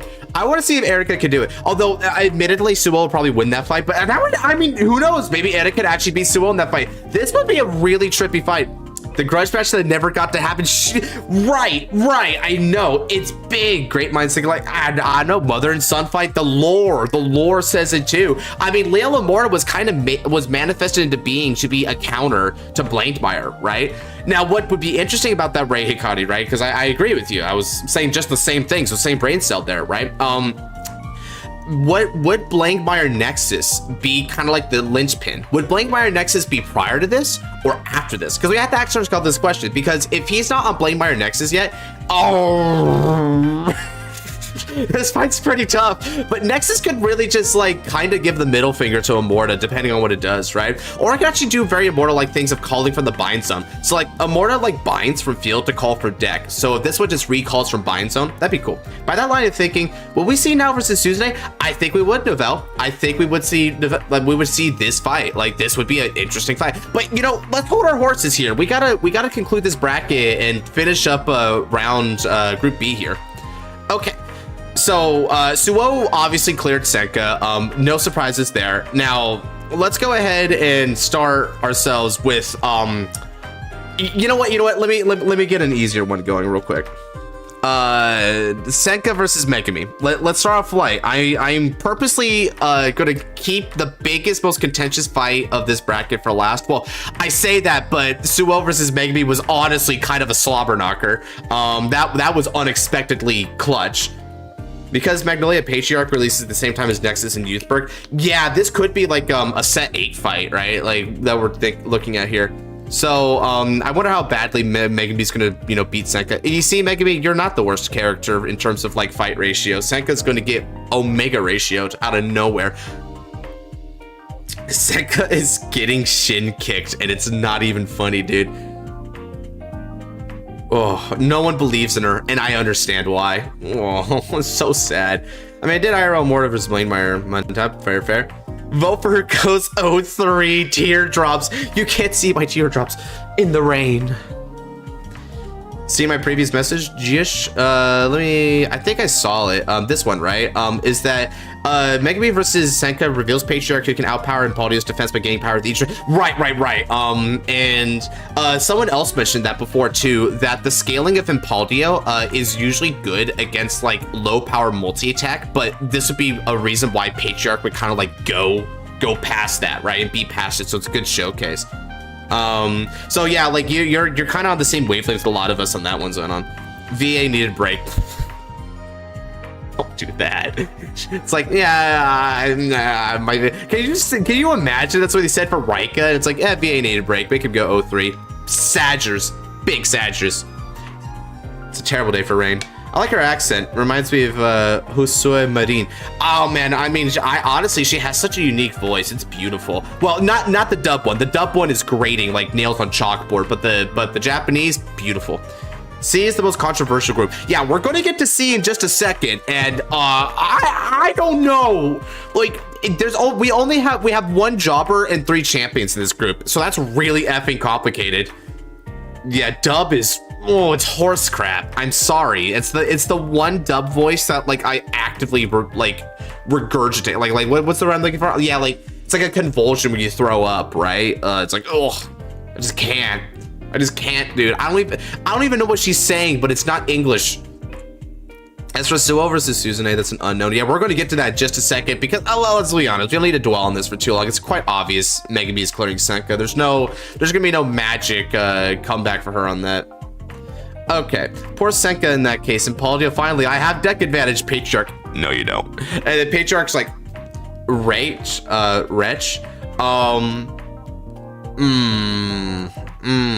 What was the poll result for Etika versus Now?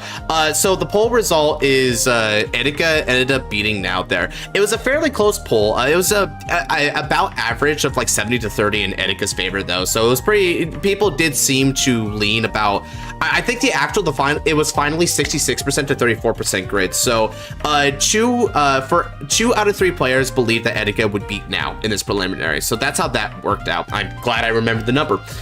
Okay, now let's go ahead and get there. Sheesh. This is gonna be a question. So, guys, it's time to pop the question. Suo or Suzune?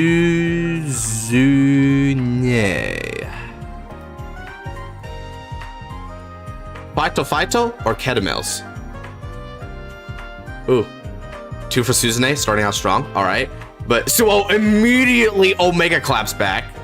Suo's like, divine skill, Hokusei. Okay, yeah, we already know this is going to be really close because people, this was hard. This is where, you know, we started out really obvious with a lot of the easy claps, and now we're talking the big talks. You see, now we're really going to be earning our keep here, chat, and figuring out like the tough choices. You know, what is it that Thanos said? The toughest decisions require the strongest of will, something like that. The Suo glaze is unreal. No, you didn't just call it the glaze, bro. The iFixer arc. Let's see here.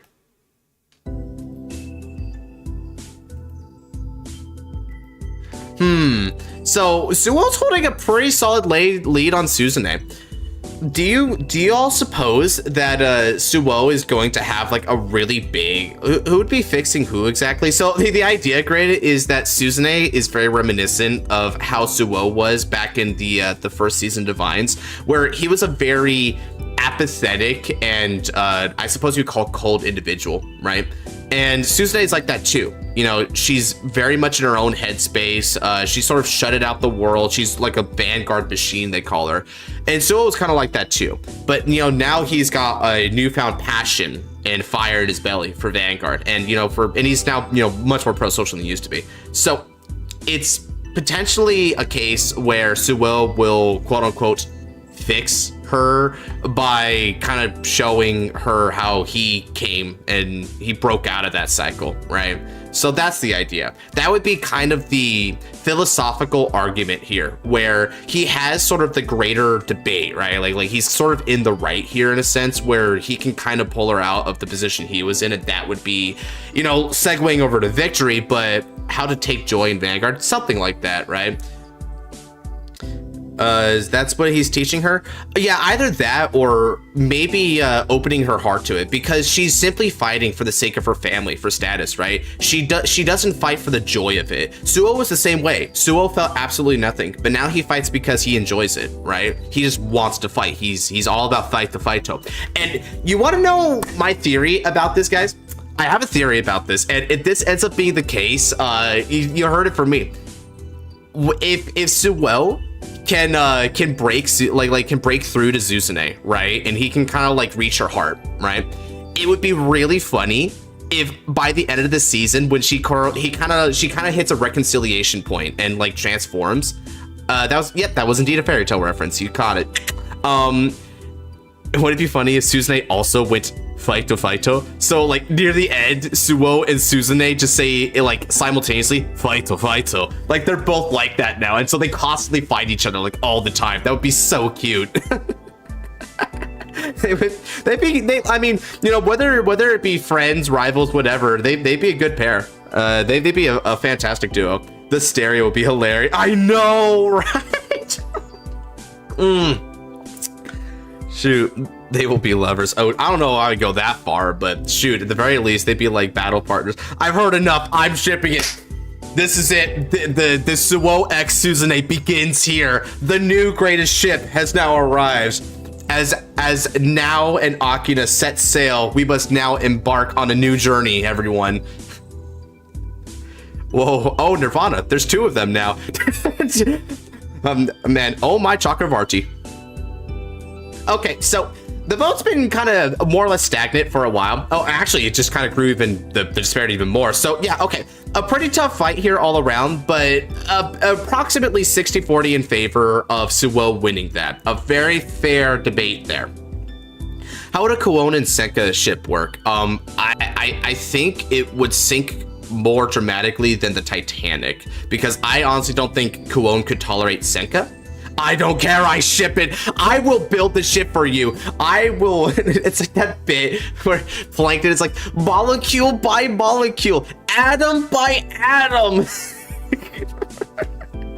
break up on day. Yeah, I don't even know how they would get it. The Titanic, bro. I know. I mean, like, basically, like, Senka's abrasive attitude in life would be like the equivalent of the iceberg that took down the Titanic, dude. It just would not be bad. I mean, they would crash harder than the Hindenburg, my guy.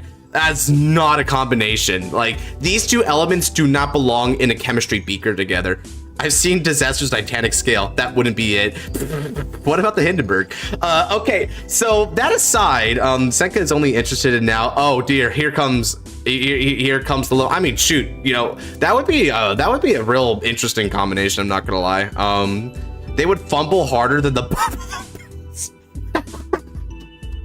I actually watched football, so that one freaking hit me, man. Oh shoot, dude. Oh man. I mean, anything with the Buffalo Bills, dude. I'll take the Buccaneers, my guy. Okay, so that means then that we've now settled our bracket. So even though it was a pretty tough fight all around, Suo is 3-0. I believe, right? Suo has not lost a round. Suzune has lost to Suo here, making her the 2-1. Megami is 1-2, and Senka is 3-0. So pretty determinately, Suo and Senka moving into the top cut, but Megami was kind of close to making a change there. Like, like, we gotta give credit where credit is due. She was absurdly close to making the difference here. Senka and Suo, Suzune, and so not Senka. No. Was that a crack or her stubbornness? Definitely the stubbornness, my guy. Oh man, I'm imagining. Oof, that's spicy. Okay, so it's time for Group C. Oh, is that someone in the VC? Yes, sir. What you doing? So as the thumbnail suggests, right? I am going through a theory of who's going to win Deluxe Season 3, right? We are currently analyzing the preliminary rounds of the group blocks. We just got done with Group A and B, and we're about to move on to our theories on Group C. I'm doing it poll by poll here, and we're polling and determining by democracy who's going to win each of these rounds, and then get them to top cut, and then determine who wins top cut. So everyone, welcome in Nabs. He came in right on time for the hard part. Hello. Nabs, you should have seen it. We had 60 votes of the preliminary round between, it was 61 votes, right? And of those 61 votes, 31 said Suo and 30 went Megami. That's how effing close that was. They were like even Steven for like 5 whole minutes. Dude, I was actually gonna say Megumi and Suo wins block B as well. Oh, you were gonna, so like Suzune doesn't clear. Is it the Kagetsu argument too? Yeah, because I think the previous leader of Blackout is Megumi's older brother, and Kagetsu's reason for quitting the game is related to her older brother. So their rematch. So I think they're gonna have an inevitable rematch, which so that he can resolve his character arc or something like that. Same. Takami first leader. Okay, so the Rhaegar is on the same thing. Right, so we're done with B now? Yep, we're done with B. So just to recap everyone here, Group A, we've got, unsurprisingly, now and Etika moving to top cut, and Group B, through the power of democracy and friendship, perhaps, we've got Suo and Suzune, who's making the top cut. Sorry, Megami. You definitely tried. Now, on to Group C here. What would Megami Big Bro even run? Magnolia Eldest. It's a grade 5. Yeah. Control. Oh, that's the reason why Magnolia talks about being the emperor in the patriarchy, because it's not even her deck, it's her older brothers. Okay, gotta go. Talk to you later. Check you later, Dragnoa. Thanks for hopping on by. Yay, Heart Rainbow. Let's effing go. That's cute. I can't see Kagetsu losing a match. That's fair. Okay, now we're gonna see how many people agree with that one, Devin. We're getting into the polls right now. So, because we don't know what the first matchup is going to be, but we're basically going to be running the gauntlet between these characters, right? So let's go. So one thing we can say for certain is that the final fight, right? Like the third round between these guys is probably going to be Akina versus Kagetsu and Raika versus Koon. That just seems to be that seems to make sense, relatively speaking. But we'll see what's up. So let's go ahead and start with, let's do Kagetsu versus Koon. That seems like a fair one. I know a lot of people already think Boy Genius is just gonna Omega job, but I wonder if we can at least give him one win here. That would be interesting. His one win is probably gonna be against Akina. Man, even meta trends don't support that. Yeah. His one win is most likely gonna be against Akina because Kuon. Oh damn it! I just said Kuon versus Akina. Ah, frick. Whoops. Okay, well we're doing that first, I guess. You bringing that up actually made me change the poll. That's funny, bro. My argument being like, if he finally got used to Imperio as a card, you know, unlike in that season semi-finale, he's gonna be, and he goes first. He rushes Akina, and then you know, he rushes down Akina, rides into Imperial, and kill him before he even rides Red Vital. I actually think Kuon could beat Kagetsu. No. It's spicy. Like Kuon's, not Kuon. Kagetsu's only loss condition here is Raika. Pretty much, if Raika can surpass the Trial of the Moon, right? So explain. Oh yeah, so my theory for that grid is that the Trial of the Moon is not like some super oppressive kind of like thing, right? Rather what it is it's sort of like an examination of a person's like will, and also one could even say like their enlightenment with the game, right? Now Kuon is very chill. He knows who he is in life, he has a very clear purpose, and he's very comfortable on the stage, right? So I could see whereas the Fated King still had a lot to learn and needed some introspection in himself, Kuon is actually sort of like developed farther internally than Akina has, right? As a character. And to me, that's what matters more when it comes to a battle with Kagetsu. Raika very clearly is just ahead of the game, man. I mean, like, talk about a determined individual with his thing. He knows what he's got. Yeah, like he also overcame the mental pollution, but I think he's just like, he's even more clear about his direction in life by comparison. So I could totally see it. And also, I mean, I'm not gonna lie, it's probably fair to assess that Kuon might be more skilled at the game than Akina, but that's just me. It seems like he's, you know, his lore is more impressive, even if his like record isn't as impressive as Akina's by what we actually see. You know what though? I also got he's got that science paper down. Yeah, like he's like you can already know that Kuon is a very great example of an intelligent fighter, right? Because he planned out his entire game plan before he even like walked up to that table with Suo. Like he already knew every move he wanted to make ahead of time. Like that is what we call planning to play and playing the plan, baby. Let's see. So on the poll here, it's pretty close. Akina is getting a slight edge on Kuon though, but like I actually do like that there's a fair bit of Kuon love on that. That seems accurate. This Kuon played the game longer than Akina. Yeah, that's also true. Akina is, I mean, thankfully by this point we have a bit of a flash forward here. So we're a year into Akina's quote unquote Vanguard career, right? And he has been fighting a pretty healthy amount since then. So it is fair to say that he is a fairly developed fighter. And you can also tell that Akina is really settled into his preferences with his deck, right? Because he's making less changes with it these days.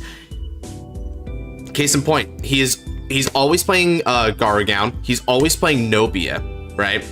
He has his preferred choices. He's sort of like stuck with a pretty stable deck list that just works best for him. So he's sort of determined, he's found his groove with the game, so to speak. But now he's having a lot of internal struggle, which is, you know, kind of the thing that it's what put him behind in the Trial of the Moon. What's kind of funny about this is this group C has 1 charisma fighter and 3 intelligence fighters, right? Raika, Kagetsu, and Kuon all do a lot of their gameplay off the field.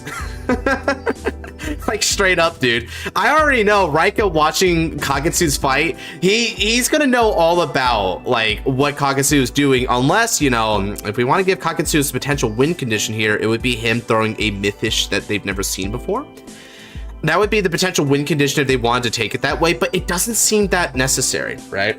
Okay, so it's pretty close, this poll, but I don't think there's going to be much of a shift. Once it hits the 5-minute mark, I'm going to close it out.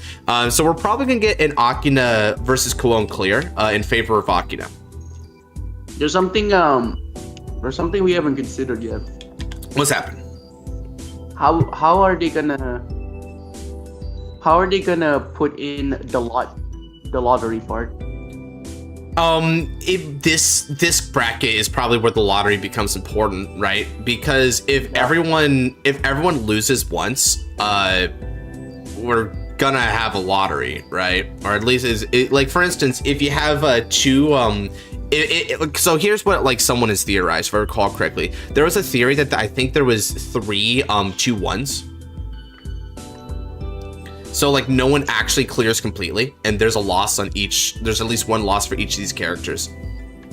So the idea would be, if I recall correctly, Kuwon 0-3s, and then Kagetsu, Raika, and Akina all like have one loss amongst each other, right? And that would be what it is.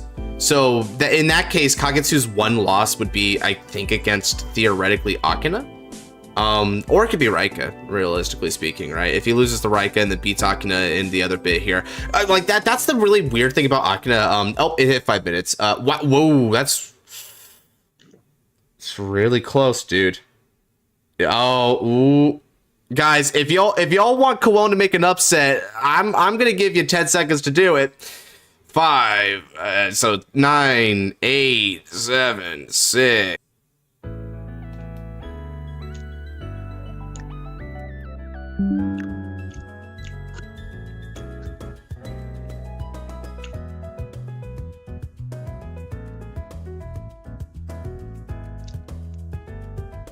All right.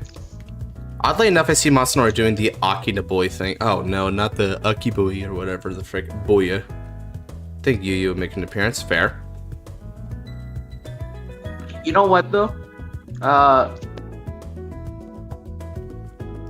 Raika might be the only one that goes 3-0 here. I mean, it would make sense if Raika went 3-0, right? Because he's certainly the most convincing among the fighters here. He's even more convincing than Kagetsu, interestingly enough. The thing is, we have to make sure Raika goes in the finals because of Michiru. Yeah, gang, I'm like that too. Raika should make it to top cut, right? Okay. So good. Now, Kagetsu's status is up in the air because of the blackout leader thing. He could potentially get a rematch because of the blackout leader thing, but we don't know who the first blackout leader is. The first episode didn't actually tell us. They just did a trickery. And this is further enhanced when Megumi had absolutely no reaction to Kagetsu being there, because obviously she would know if someone is the first blackout leader. I feel that. Okay. There's also what's up? It being her older brother is further enhanced because in the flashback scene between her and Danji, her older brother is actually there as well, if I remember correctly. Yeah, he's very sparsely there. I mean, that could be like us like interpreting a bit much from it though, because as we know, the early days of Overdress was criminal for underutilizing characters, you know. Yes. Like that's but he is thing. He was responsible for paying the bills for the theme park where Blackout hangs out. Yeah, I mean it's got a possible in, right? Okay, next poll: Raika versus Kagetsu. This one right here is interesting to me because this is going to really display people's attitude about how far they think Kagetsu is going to go, right? Because Raika is a very impressive fighter, but Kagetsu is also really menacing, right? So they both have a lot of ways to potentially get one over on the other and be the more, I guess you would call the principal member of the group, right? So this is kind of the battle of the kaijus right here. Okay, we're starting off really tight. 22 votes. Okay, let's see, 22 votes and it's dead even. Half on Raika, half on Kagetsu. Okay, Raika's getting a slight edge and it's back to the... Oh, frick. This is just like the Megumi Suo one. This is a fight. So, okay, I think we were both in agreement, Nabs, right? That Raika should probably win this one?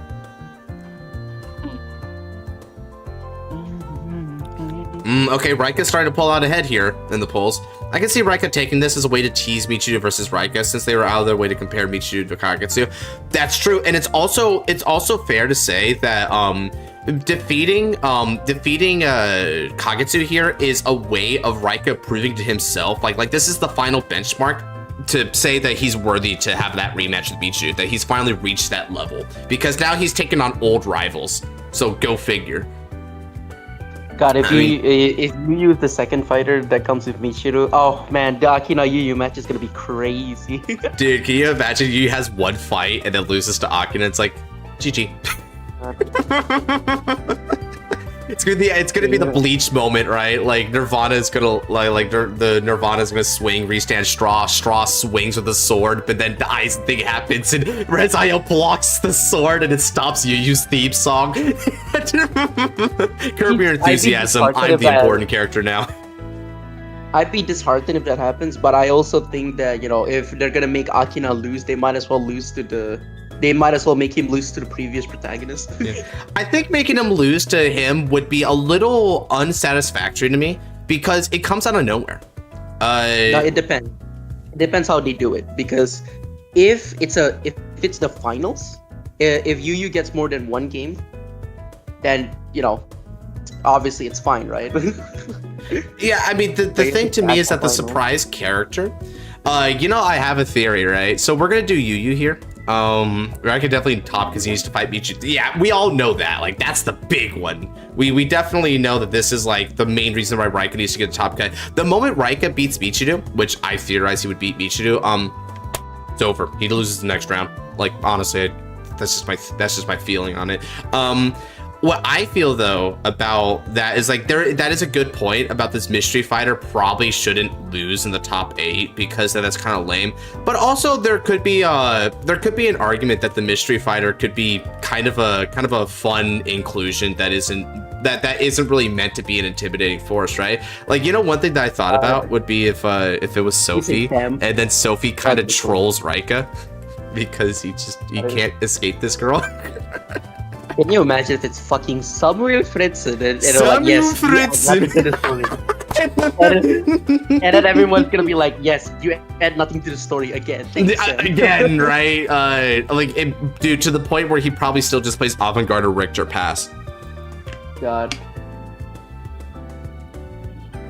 Throw salt at Sophie, you know, wields a torch and has an exorcism ongoing. Sam barges in, clears Akina, clears right. Oh yeah, I know. In the Samuel Fritzen timeline, he wins every single fight. He fights every episode and dude, that'd be like some Cleveland show type of crap where they just take this like not really interesting side character. It's like, it's all about you, Pearl, and it just fails spectacularly.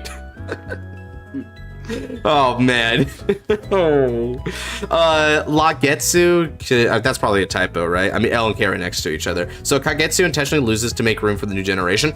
I mean, it's fair. Shoot, wasn't Michiru kind of like doing that too in his coma-inducing fight?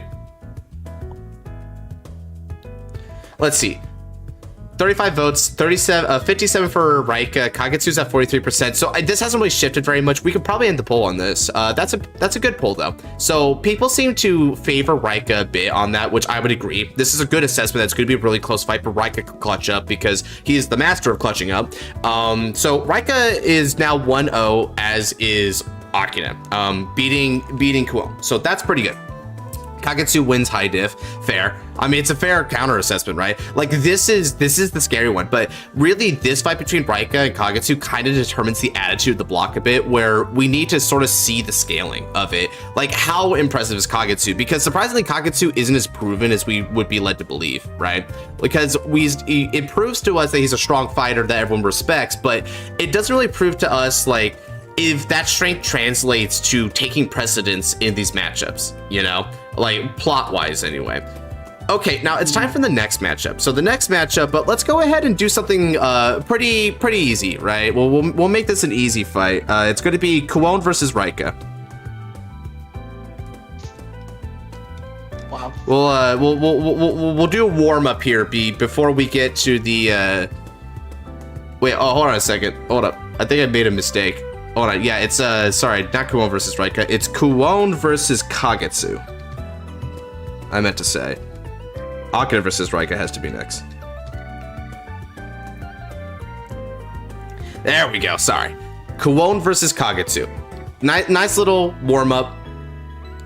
Kagetsu just took kind of a surprising L to Raika. Now he's got to get his run back and prove to people that it's pretty good. He's playing against Stoikea, so he's like, all right, new Mythish. It's time for Daini Genmaju, right? Whatever, Jormungand probably.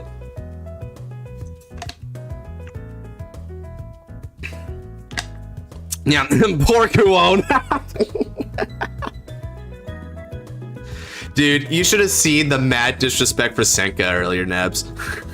Senka was getting, like, mopped. Kagetsu should win at least his first game. Is that what we're thinking, Zenon? But would it be interesting if he actually did lose against Raika right off the bat, and that sort of, like, sets the tone that that Deluxe really is a very competitive tournament where you don't know the outcome right off the bat? Like, that would be interesting. I think it would, like, kind of disillusion people a little bit on Kagetsu's character, but I think it also is just a very fair thing. Jake introduced him as going undefeated during his run. Maybe, yeah, like, it's tough, because here's the thing, they were also, like, hyping up Michiru, right? Like, Michiru's like, oh, man, look at him, he's the favorite to win Deluxe, and then he doesn't even make it to the top 2, right? Although that isn't to say that he's weak. As a matter of fact, I think Michiru was the second strongest fighter in that entire tournament. The only reason he did go to the finals is because he fought the strongest fighter in the semis. Like, if you want the ranking of Deluxe from season 1, Yu number 1, Michiru number 2, Raika number 3, Toya number 4. That's my ranking on them. My guess Kuon doesn't qualify, and the rest of the ones in his brackets does. Yeah, that's fair. Seriously, Group C is just madness. It's absolutely a mosh pit of fighters in this one, dude. I don't know what they were doing with this one. They clearly, but of course this was intentional, right? Like, even the end, like, right away, Hikari's like, that's his bracket? Oh my god. They threw him with the wolves. Goodbye. Brother really has the worst luck. Goodbye, Oni-chan. Goodbye, Oni-chan. I mean, this is what I want to call it. I'm going to call it the mosh pit, bro. Even then, one can argue you didn't completely surpass Michiru by that point. Yeah, that is another argument about one. Like, you could even say that, like, it was fate that kind of decided for you to win that rather than skill. Because if it was like raw skill level, it's pretty fair to argue then that he has never once. Like, that fight wasn't meant to showcase that Yu is better than Michiru. That has never been the point of it. Well, I mean, yeah, I don't think it's like in terms of raw skill it does. I think it's more so what you would call like the force of will of like Yu. Because, Yu has that ability, right, to feel the way of a situation is turning out. He makes the crucial decisions in the right times to lead himself to like the possibility of victory, right? So... What's up? Ooh. Huh? Oh, okay. I thought you were saying something. But yeah, like, that's the thing. Wow. I think that was more to like prove that Yu has the possibility to break through, right? That he has the fortitude, because that's why like a lot of their discourse in that fight was regarding around fear and how he smiles even in the face of fear. So he was like worthy to face Michiru on that stage, right? Sometimes the weaker fighter wins a fight. It happens, but he wasn't the weaker fighter in heart, and that was where it was key. Let's use the metric that Josh established earlier today. Please check out the video where charisma, intelligence, and wisdom, right? Yeah. In that particular fight against Michiru was a pure wisdom character. All right, purely wisdom. But similar to how Raika make informed bets using intelligence and charisma, Yu use wisdom and charisma in order to make an informed bet, because he knows that the only way to win is to gamble on the overtrigger, because he assessed the situation and this is the only way to do it. So he gambled on it, and that particular determination is what allowed him to win. Yep, 100%. It's the charisma that beat the wisdom there. Yep. It's also exactly why they use the overtrigger to win, because so that they can make Yu win without making it look like Michiru. Without making it look like he's stronger than Michiru, because it's important for power scaling. Because by that particular metric, when he fights against Raika and beats him. Yeah. It's to highlight that he's not as strong as Michiru, but he is stronger than Raika. Yeah, and that right there is kind of funny too, because that also kind of shows something about the metric, because, you know, Yugi being a wisdom-based fighter did really beat out Raika's overarching intelligence game plan. But then there's a bit where like Raika kind of like hits the cob, bro, and he's like, I'm gonna bet on the twin drive, right? And then he hits it and he gets it back there. But then like this where you think it's over, right? Yugi's like, nah, man, I can also hit the cob, bro. That was really funny. Like, I attack with Tempest. Guard. He guard? What the fuck? Yeah. He's like, dude, in that moment, I love the dub line that you says where it's like, you done yet? Like after he guards that attack, I was like, shoot, bro, he's over you. He's over you. Yeah, that was great. That was awesome. Livy Dress is only meta IRL, not the anime. Shoot, it's dude, honestly, if everyone played the way that Kuon did and played OG, Levy, and Ride Deck, I don't think it would be as successful as it is. Like, Imperio and Ride Deck is so obviously the move by this point, right? Like, day one, people pretty much figured it out, right? Like, it didn't take us, it's not like it took a while for us to figure it out. We knew almost from the get-go that this was just faster and superior. We didn't need that stability, you know? Sorry, Etika has the worst luck here. She's fighting main antagonists for multiple seasons. I mean, I don't know there, Cornelius, because if you're talking about, like, antagonists, shoot, Kuon was kind of like an antagonist of like just the previous season, and then Raika was like, Kuon and Raika aren't like what you call villains or whatever, but they're like major like antagonistic barriers to overcome, you know? Although Kuon's a little weird because he sort of switches. What's up? Are we just gonna forget that she won a fated clash on her own? Yeah, well, the thing is, I brought that up and I'm like, well, technically then, like, Suo also, like, because this Suo is no different from the Suo who won his Fated Clash. The only difference is that Akina changed up and got Leila Mora to, like, clutch it up. But he should be skill-wise equal, if not greater than that Suo, right? But he only won 2 rounds to get that Fated Clash win, right? Like, a Fated Clash is not that impressive of a victory, especially because you can't even tell how much went into that victory. Technically speaking, based on matchups, you can win a Fated Clash just by winning 1 round. I mean, I'll use the one that I did as a reference, right, on my channel. If David had beat Rezael in the finals there, he would have just won the entire Fated Clash only 1 round, you know? So we don't know. Yeah, based on the montage, Erica probably bought a majority of the battles. So you see, that's what I want to believe. I want to believe that just based on her attitude here, right, and the way that those flashbacks work, she probably fought multiple times. And I mean, it would be pretty fair because Akina is also kind of winning through the gauntlet. Like, Akina is kind of low rolled the Fated Clash in the way because he kept getting pushed. I mean, shoot, he even got a secret like new challengers appear-esque kind of bonus fight with Etika before he even had to fight Suo, which ultimately saved his life, right, because he got Liel from it. But it also means that he had to win 4 times to win that Fated Clash, right? So he had a, like, I'm not gonna lie, Akina winning the Fated Clash is probably more impressive than Suo or Etika. Like, he did a lot for that. That was kind of, not even kind of, that was very crazy, all things considered. I still sort of wonder, like, just how much went into her Fated Clash by comparison, because it could go a couple ways. It really could go a couple ways. So now, poll here, Kagetsu 85%, no surprises there. Sorry, Kuon. And it's not gonna get better for you, bro. All right, so now Kagetsu just fought Kuon, which means it's time for another potentially hard one. Although I don't know, maybe it's not as hard as I'm thinking it out to be. We've got Raika versus Akina. So this one's also another one because we're gonna kind of see if the Raika sweep is what people have in mind, because this would be where the Raika sweep would actually pop up if it's gonna happen. We already beat Kagetsu, which was the barrier. Now we're gonna beat the protagonist. Are we gonna make Rezael's miracle fall? Tear down the heavens. Yeah, by the way, just like, I'm not gonna lie, this is the fight I'm most hyped for in like the preliminaries here, like whatsoever. I want this fight. This fight's gonna be so cool, dude. I mean, Keter v Keter has always been my favorite matchup in like the animes anyway, but this one just goes doubly because sort of the, I guess you would call the thematic premise of these fighters and their units just really go well hand in hand with each other. Raika, because he watched Kagetsu versus Akina. Yeah, I mean, that is fair. That, yeah, again, like, Raika is an intelligence fighter, right? So if he sees what you've done and he knows what your deck can do, that's huge. Huge. I mean, shoot. Prep time now.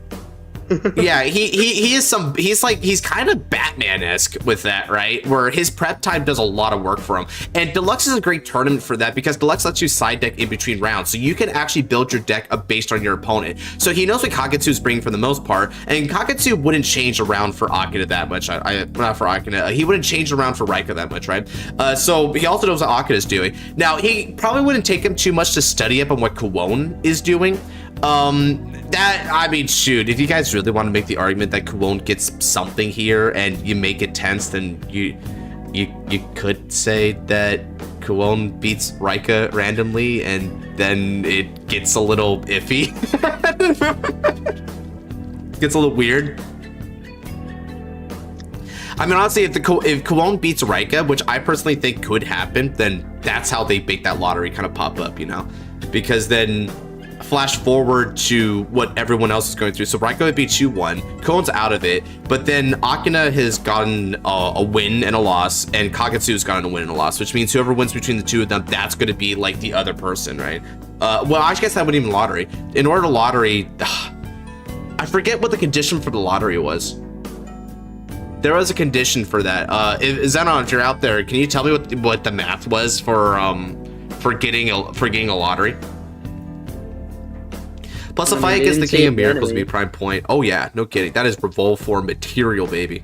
One person is 3-0 and everyone else is 1-2. Oh, right. Okay, everyone else is 1-2.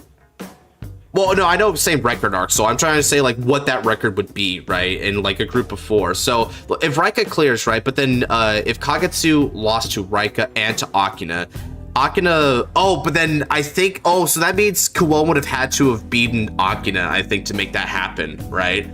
That would be interesting. Yeah, you see it? See, I told you. Yeah, I mean, I guess it's fair, right? Like, shoot, that was a pretty close one in Democracy too, right? Like, there's a fair bit of arguments to be said that, like, Kuon is a bit ahead of Akina in the mental battle, right? I mean, not only is he just like probably superior fighter overall, he's definitely a really strong intelligence fighter, which has good advantages against charisma. Like, this is something that's really tough. If we're using that metric, Akina's a really big disadvantage against all these intelligence fighters, because they can all really dissect his strategy and countermeasure it. And this remember loud for it. Josh, this Counter Night battle should be as epic as your Destiny Showdown against Nav. Hey, Nav, yeah, gang, bro. That Alden Res IL. Dude, 1 card left in deck, baby. What are we talking about? Luis was talking about how the Keter battle between Raika and Akina should be on the same level as our Destined Showdown. Oh, thanks. Maybe Akina will bet Kagetsu and, beat, you mean.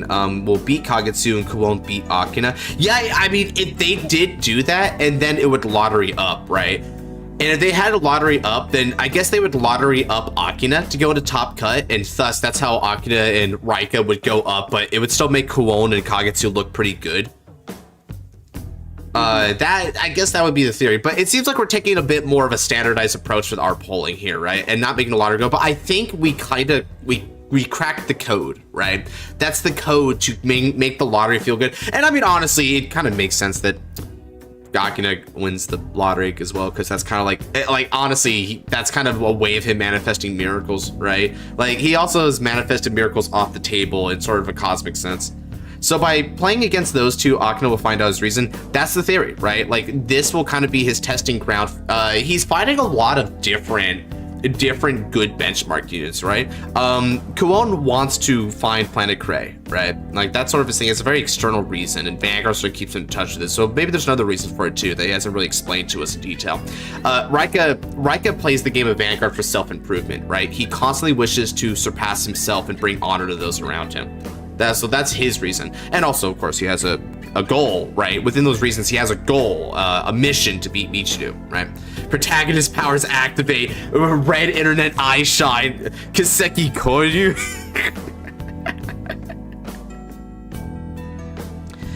Okay, yep. 30-70 in Raika's favor, easy stuff.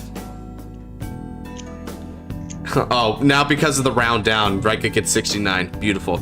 Griffin gonna clutch up for Akina. Ooh. Gonna clutch up here, I see. Let's see. So let's see, right? The next up is that would be episode 3, correct? Suzune versus Senka is episode 4. We just got done with 3.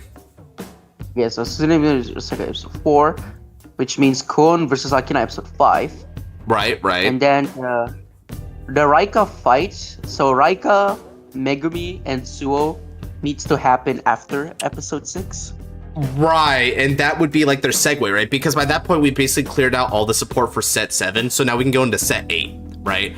So that means that, yeah, like Kuon and Akina will fight, right? We see the set 7 support that they both got, because they both got good set 7 support, so they're throwing it against each other. Then set 8 rolls around, right? So we're going to see some set 8ing happening. Suo and Megumi are probably going to, like, they could throw their set 8 cards, they just want to immediately throw these retrains at each other and not make it, like, a moment, like, Suo has a moment, and then suddenly Blank Byron manifests.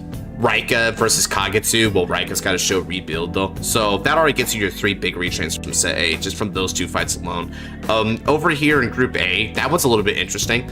I guess maybe one could make the argument that Erika's going to throw down some like hella Amorta support, but I don't know. That's hard. That's actually kind of an interesting one. Yeah, her big support is going to come in set 8, which means Hikari versus Erika versus Nao is gonna happen after episode 6. Okay, I can see that. Okay, let's see. So Rika versus Kuon, I think, is the next one, right? The important part here is they're probably gonna make a showcase of Erika needing to beat Mirei in order to win. Yeah, I mean, it's a good proving ground, right? Like, she's a top of the line counter fighter, so kind of beating her is good for Anchor Bolt's reputation. Who's the surprise fighter? We've decided it's Yuyu for the purposes of this like theory bracket that we're making. Please. By the way, as many of you know, Nabs is a Nirvana player, so his tears are genuine. Give us a new Nirvana, alright? If you can make a Mirei Overdress from drop, give us a new Nirvana that focuses on Overdress purely, but it Overdress from drop. Come on, please. Make it Overdress from deck and keep everyone guessing. Make Airgun viable again. I dare you, Bushi. Why you though? I thought his arc is finished. Well, because because of the surprise fighter, we went for a fighter that A could feasibly make it to top cut in Deluxe. So that's A. B, he actually knows a lot of people in America and has actually fought some of them before, so he could be there. And C, if we're looking for a surprise fighter, Yuyu coming back would be like a really bombastic surprise. So, you know, picking someone who really wouldn't deflate the moment, right? Like for instance, if Samuel Fritzen was the surprise fighter, I mean, you would get like 2 claps in the audience, dude. God. Can you imagine like Akina versus Yuyu? Akina sacks Yuyu. Yuyu punches him. They try to take him away, and Yuyu says, "I thought this was America. I thought this was America. I didn't hear no bell. I didn't hear no bell. I didn't hear no bell." Wow. So 29 votes in, and Rika's got 93% of those votes. I think. Yeah, Koon really stands a chance here, huh, guys? He really does. Well, you know, this is a really close one. God, what a slaughter. Okay, we can let that one go a little bit early. Yeah, 30, the 30th vote, it didn't change anything. Yep, pretty easy stuff there. Okay, a new Nirvana grade 4. Oh boy. Ooh boy, we need to clear the bingo this season. Will it be tough? But it might happen. I mean, I'm not gonna lie, my guess right now, Luis, is bingo is going to be here. So bingo is going to be Megumi wins a fight, Legacy Deluxe character returns, that would be Yuyu or someone else. New mascot, this one will probably be the Griffin.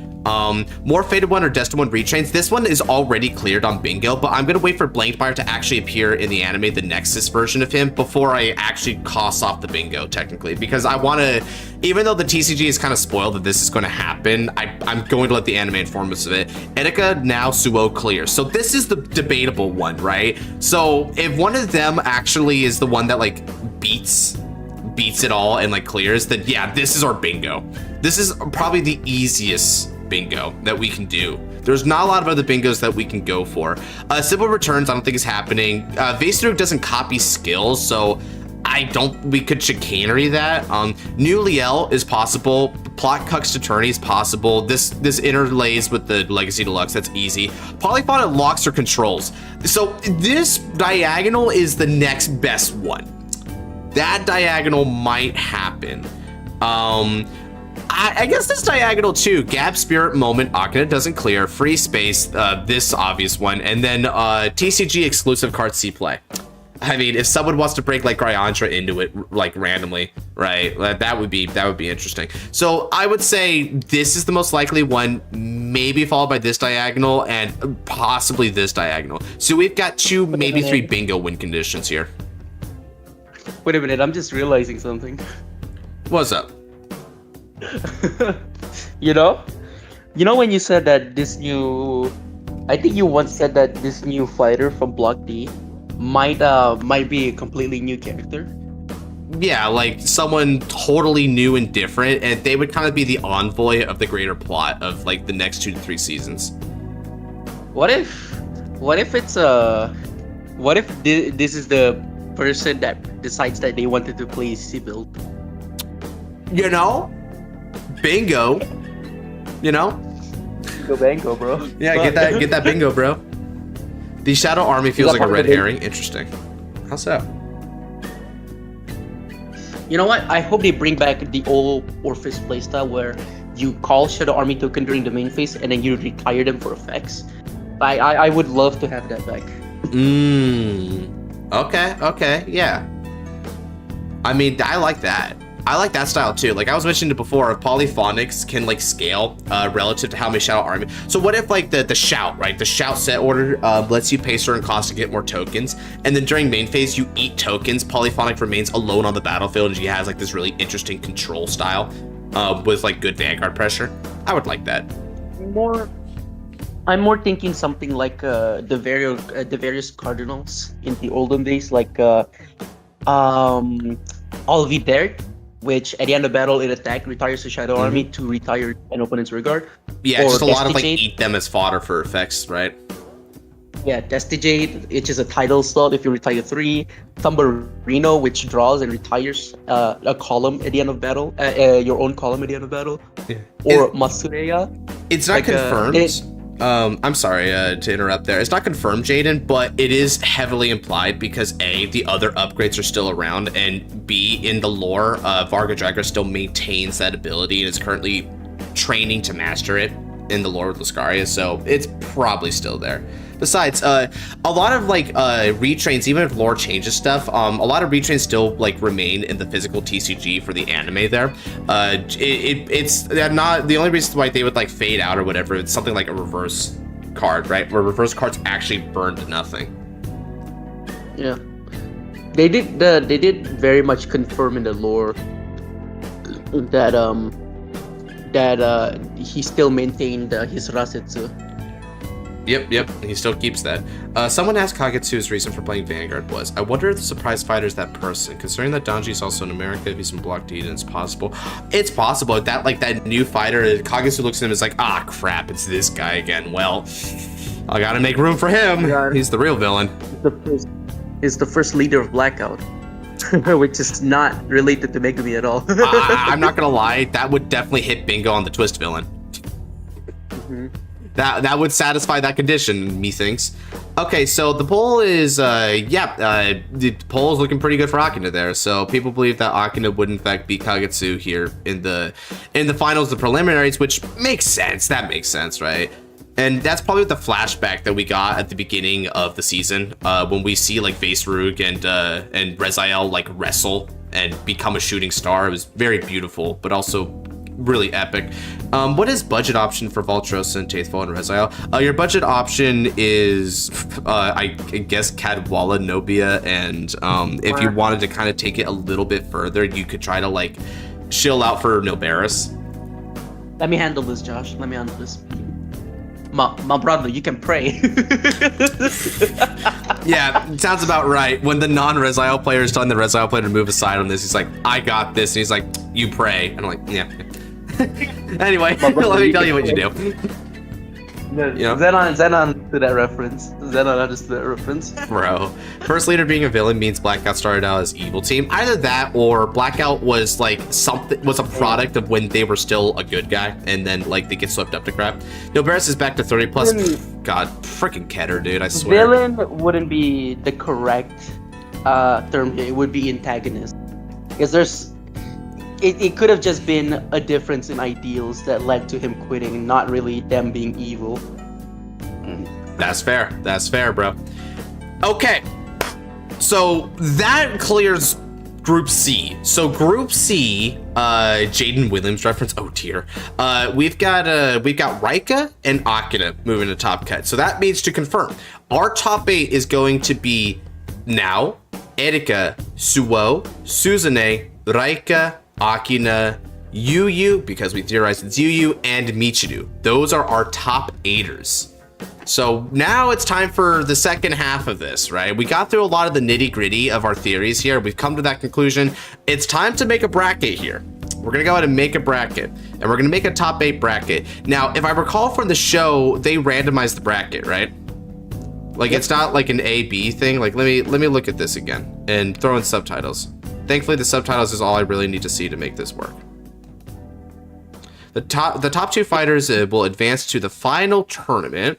If the fighters, yeah, okay, so then they'll just like do lottery or whatever. But then after they do that, finally, the 8 who pass the qualifying round will compete for the championship in a later date. Okay, so what's curious, so let me go ahead and look at the color coding, right? So A is red, B is pink, C is purple, and D is blue. So A is red, B is pink, C is purple, D is blue. Okay. Oh, okay, so they paired so there's so the 2 pinks are with like 2 others. Yeah, so it's randomized then. Yeah, they randomized the bracket. So we could do this one of 2 ways. We could put in the 8 names and randomize the brackets ourselves, or we could like try to create the brackets based on what we think they would do as riders. What do you think, Nebs? Better. Sorry, you cut out there. Can you say that again?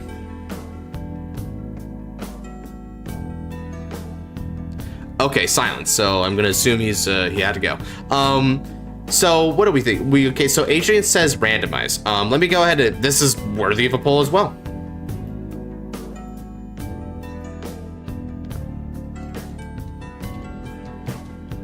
We got randomize, and then we've got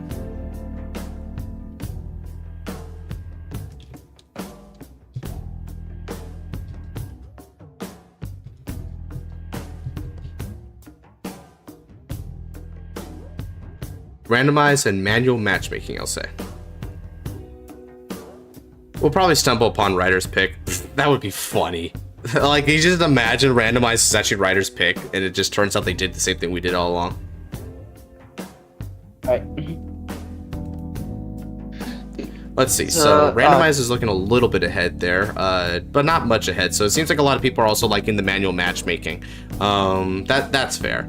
I mean, I kind of like the manual matchmaking idea personally because it just seems like it feels a little bit. So this is where it's kind of like the randomize is kind of funny because we get to sort of like figure out like theory matchups that probably wouldn't happen based on the writing. I would be really hype if like Michiru and Rika ended up in like at the top 8 in our randomizing here anyway. It's like, wow, it was fated to be like, shoot. All right, so randomize is a little bit ahead there. I'm gonna go ahead and give it just a minute. I'm gonna go address something real quick, and when I come back, we're gonna end the poll. We're gonna go with whatever the poll says to do. All right, I'll be right back in just a moment. Presenting Cherokun. Nabs, if you're there, keep him company. All right. So, let old Pappy tell you about the Vietnam Wars. All right. So, oh, my Vietnam, not the actual Vietnam. I'm too young for that crap. So, long time ago, I was a wee little boy, and as a wee little boy, I was a very lonely 12-year-old.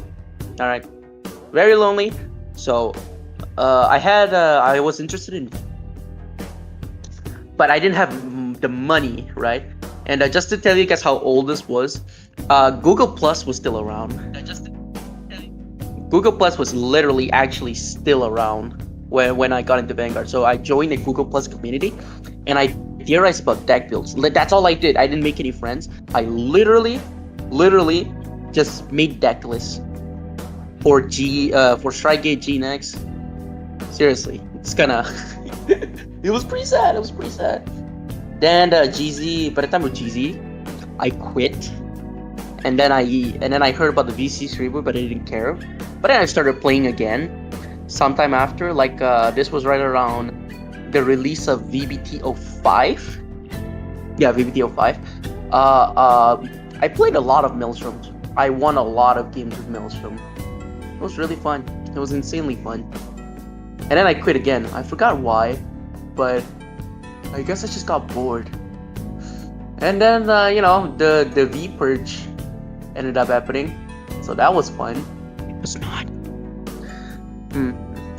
Unfortunate. Google Plus is a forgotten era. Yeah, I know. Yeah, when Standard came by, it felt like I was playing Vanguard again. When Standard came by legit in 2021, it felt like I was playing G era.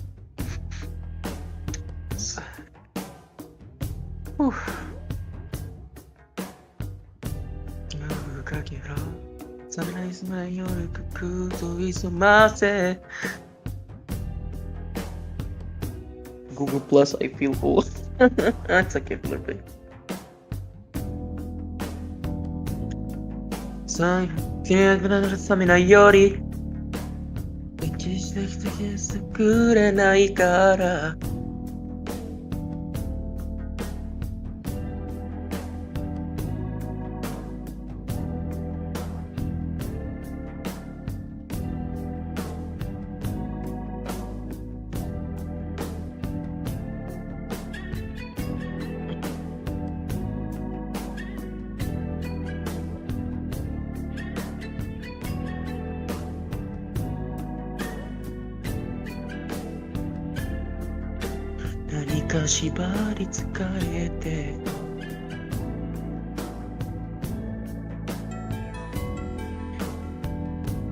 Ima 見えてる星のように光への希望そこにあるから邪魔をされもない負けないでいて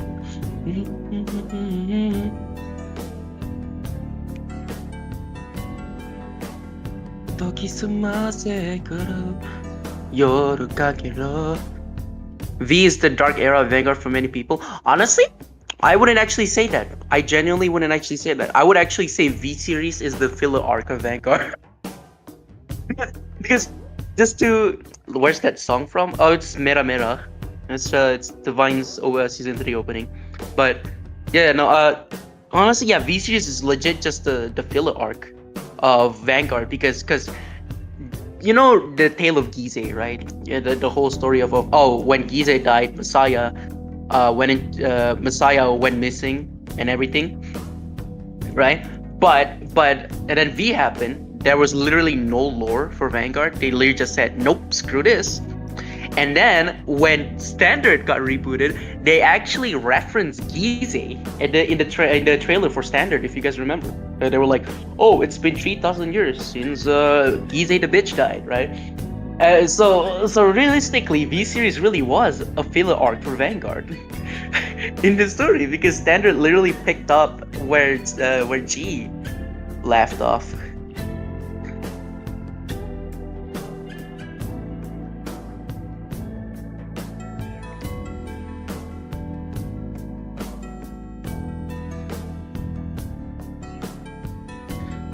Honestly, that sums it up. Yep.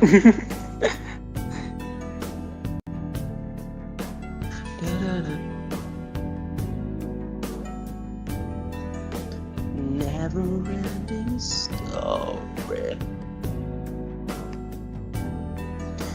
今日さらさないより刺激的ですずれないから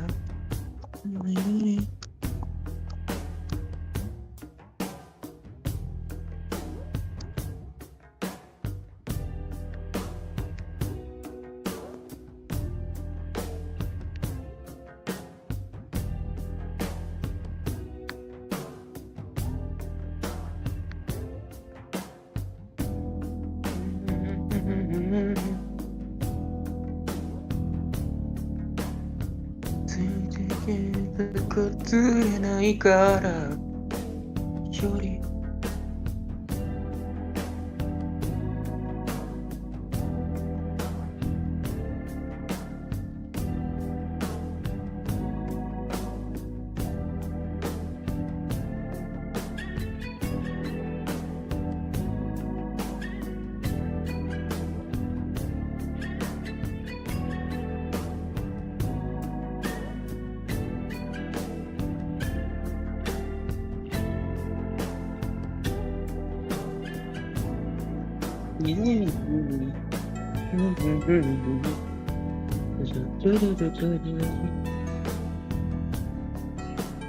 何か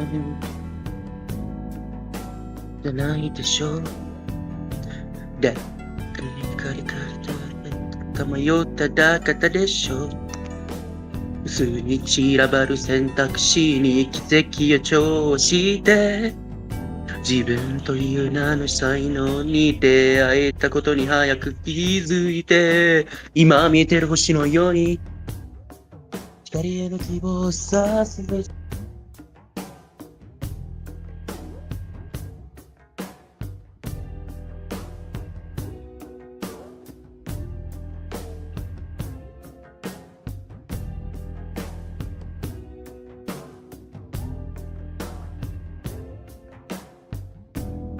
Alright, mateys. Let's see if this bracket even moved an inch, and it looks like it hardly has. Okay, so we're randomizing this sucker then. We still there, Nebs? Hey, Genesis, you're here. What's up? V is the dark era of Vanguard for many people, huh? Yeah, kind of. Well, at least V series it was. Thankfully, the Discord server is actually trying to make it a bit better, right? Google Plus.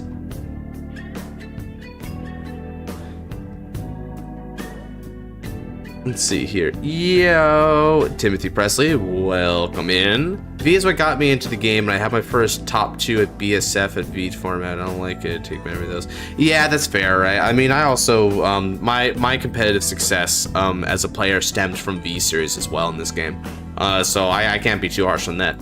All right, so the folks, the kind folks here have decided that it would be prudent to go ahead and make a randomized bracket. So that's what we're gonna do. So I'm just gonna go ahead and simply type them down in sequential order from first place of group to second place of group, because we had like 3 O's from each of the group there. So that's what I'm gonna do: A, B, C, and then D. So let's go ahead and begin.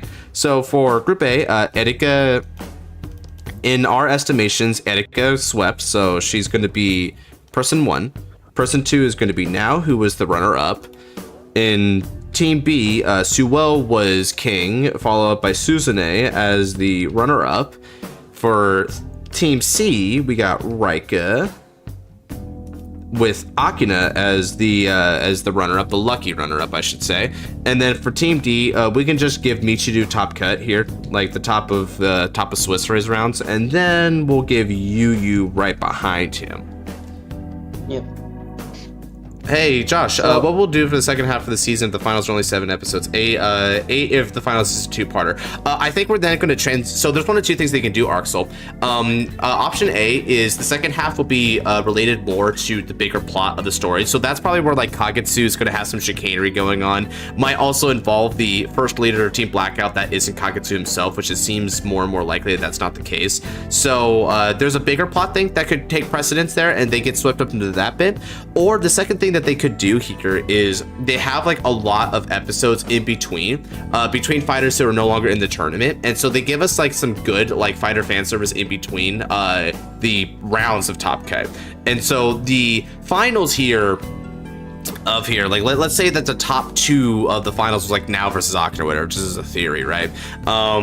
Then while that's going on, there's something going on in the background for the next season that would like lead to the greater plot. So either the greater plot will be like in bulk in the second half, or it's going to be interspliced throughout and then it'll come to the head in the finals. It kind of just depends on how they want the plot to interact with the tournament. Do they want it to be relatively separate and the tournament's more of a precursor, or do they want to like intertwine them as it progresses to its later stages?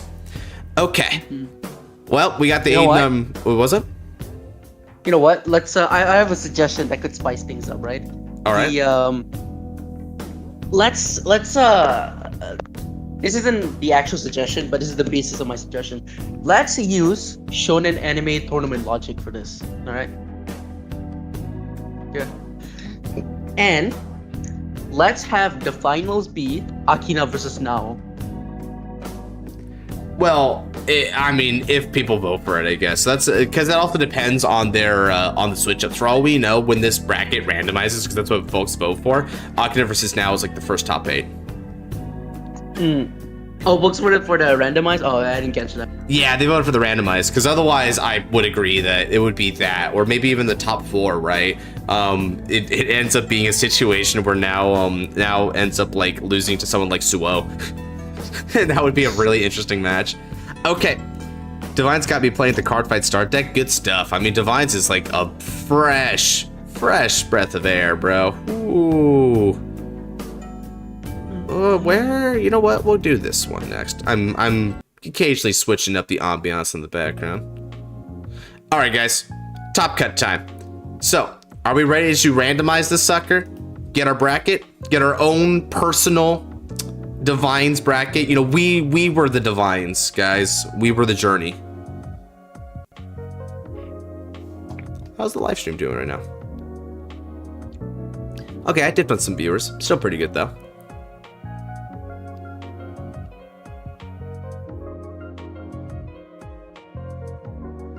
This is gonna rock, baby. Okay, let's go. And shuffle-doo. Ooh, we got some interesting ones here. So the first round is Yugioh versus Erika, followed by Rika versus Akina again. Michiru versus Suo. Oh, that kicks ass. I like that match. Now versus Suzai. That also kicks ass. Ooh, interesting. Okay. I want to take a quick screenshot of this because this is cool. I like this.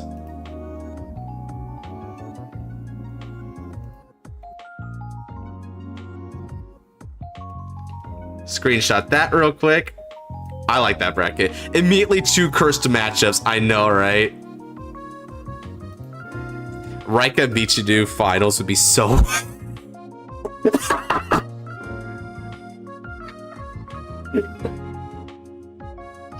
That is true. Michiru and Rika can't fight unless they make it to the finals.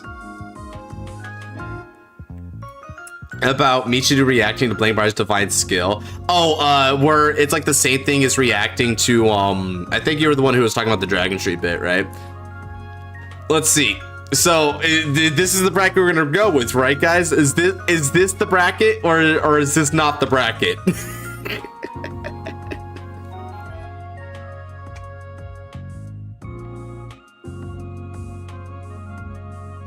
Michiru versus Suo is wow. That right there, like, this feels canon somehow. I kind of like that, but that's a cool one. We can get a time traveler to beat Yugioh. Hey, Erika, you're new godlike being to defeat. Dude. I like Now versus Susune is also kind of fire, dude. I'm not gonna lie. It would be funny to say yes to this. Yeah, okay, let's pull.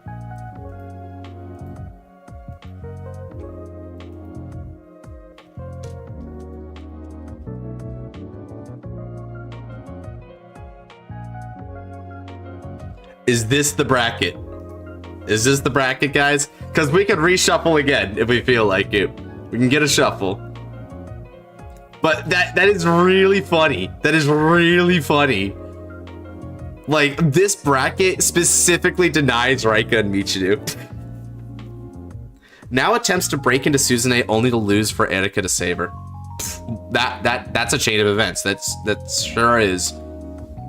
How do we, okay, let's see. So poll is getting a little tight right now, but people seem to be favoring yes. People seem to like this bracket a little bit, but I'm gonna give it time to develop because we just started. And this is with context. Suo has his new form also. Yeah, Suo should be with his new form by the time of Top Cut. Like, I think that is fair.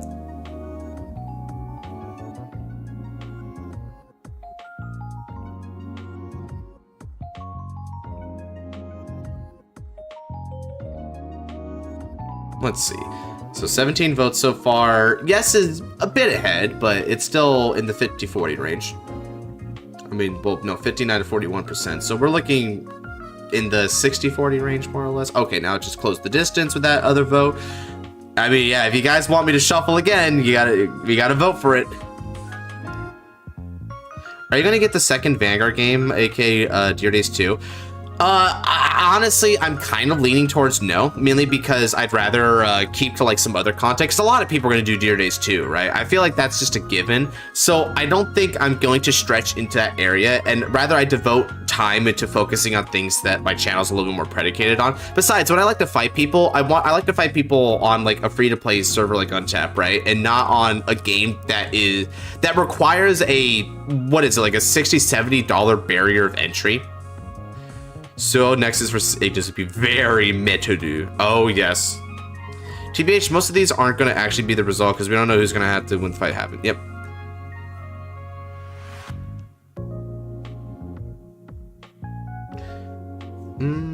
Although, I mean, I would imagine that they should all have, like, their relative final forms by this point, right? Imagine Vaseru gets a freaking retrain in set 8. It's like, yeah, just as fast as Levidras. So you're like, holy crap. A game theory. All right, I'll leave this going. There's new supports and stuff. Which, yeah, I mean, they can give new supports, but I think it's safe to say, Dark, that the new support, barring anything super significant, shouldn't really matter here, because a lot of these characters, I think one of the only characters that could have like a real like groundbreaking new support would be Edeka. If Amorta gets like a bigger thing. Where's Senka? She didn't make it to Top Cut. Senka got left behind, unfortunately, because we were judging like the groups first, right? And then we just went from there. Actually, I'm gonna get it when it's on sale. Fair. Yeah, Senka got bullied bad. It was pretty bad, dude. All right, so the votes say that this is the bracket. Okay, so we're gonna go ahead and run with this bracket, everyone. So Yugioh versus Edeka is up first. Let's see here.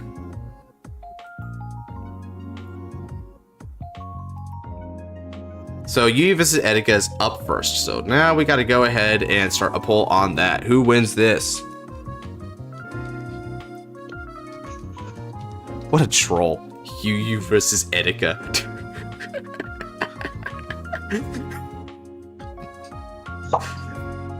Dude. Hey, Naz, who do you think wins between Yugioh versus Edeka? Yugioh versus Edeka? Yeah.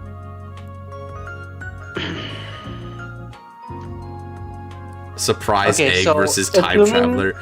Wait, Chaos Breaker. That's the egg. The egg is the connection. Anyway, what are you saying, Nebs? Assuming that he's cross Overdress, Yugioh might wipe because Nirvana has a control option. Okay, yeah, if you're talking about like on the battle thing, and I guess it's also fair to say that Yu is probably a superior fighter. Yeah. You get fantasy duel videos. Yeah, you're like, what if Hellkaiser fought Jack Atlas, sort of thing. Yu because he yells, "Oh, Trigger!" No. You see, it's time for Edeka to pull the Miracle OT. You know, it's her turn, bro. It's her turn on the Xbox. Top deck Leo Amorta again. Shoot, dude. That's what I call making it happen. 22 votes in, it's 50% for each. So yeah, Yugioh versus Edeka is already tough for people. Oh, Trigger. Now imagine if this was actually Sophie Bell. I'm pretty sure Edeka would probably clear this, right? Like, so like the only reason I think this is really close is because of the character here. Oh, absolutely not, dude. Because new Almagestor would clear Leo. Again, you're talking about the decks. I'm talking about the players, though, right? Like in terms of player, you have to consider both. I mean, sure, yeah, but so here's my theory on this, right? Yeah, you know, Leo gets cleared by this, and yet at the same time, Leo beat Odium. You know? Okay. And the reason why is because of the players and plot.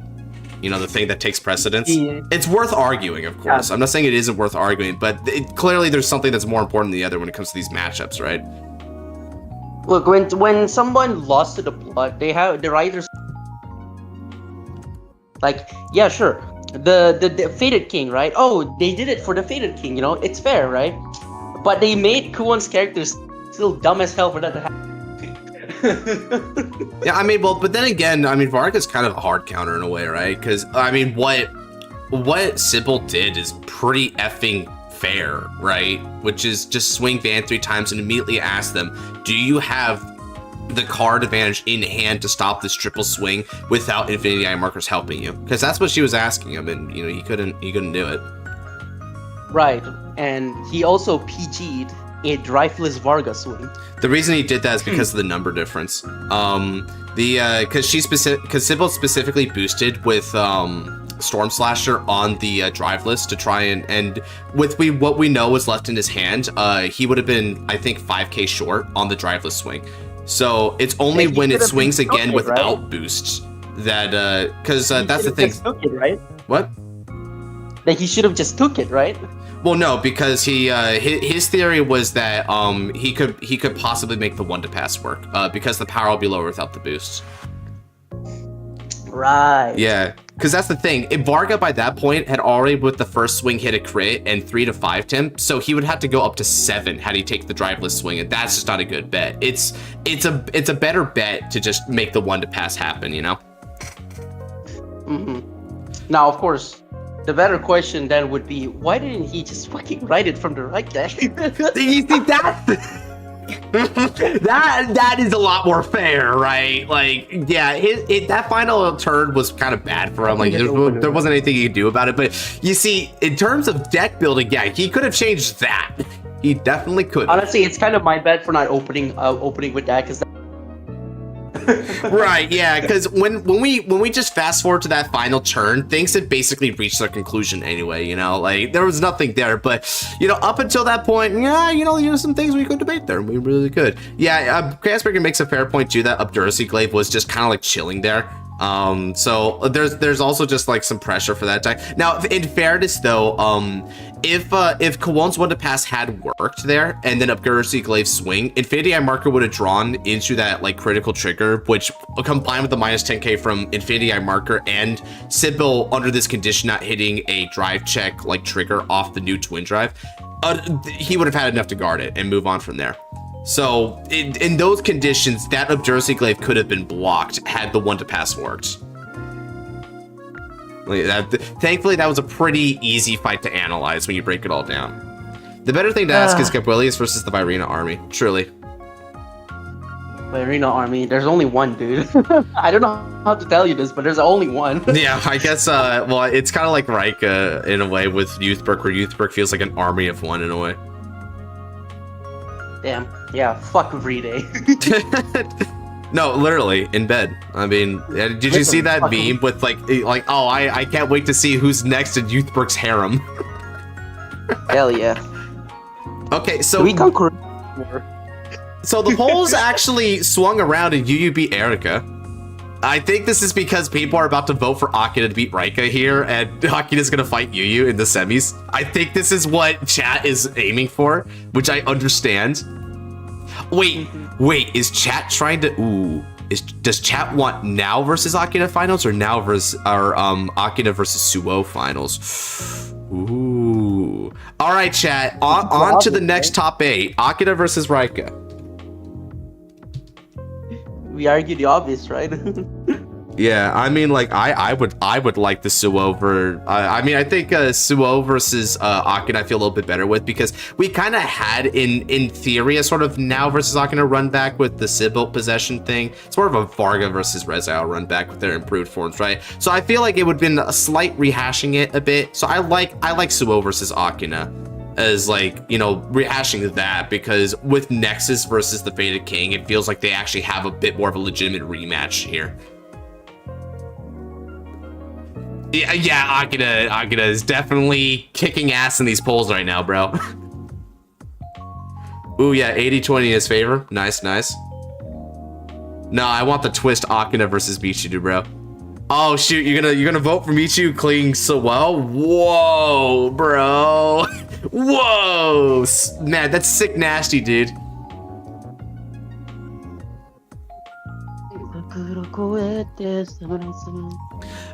I mean, honestly, I think my favorite fight matchup in this is Suo versus Now. I like that fight matchup. I like Blankmeyer versus Varga. Very metal. Although I'm not gonna lie, Varga's kind of scary for Blankmeyer because you know, if Varga goes first, oh boy. So power to 1 or PG skill seal.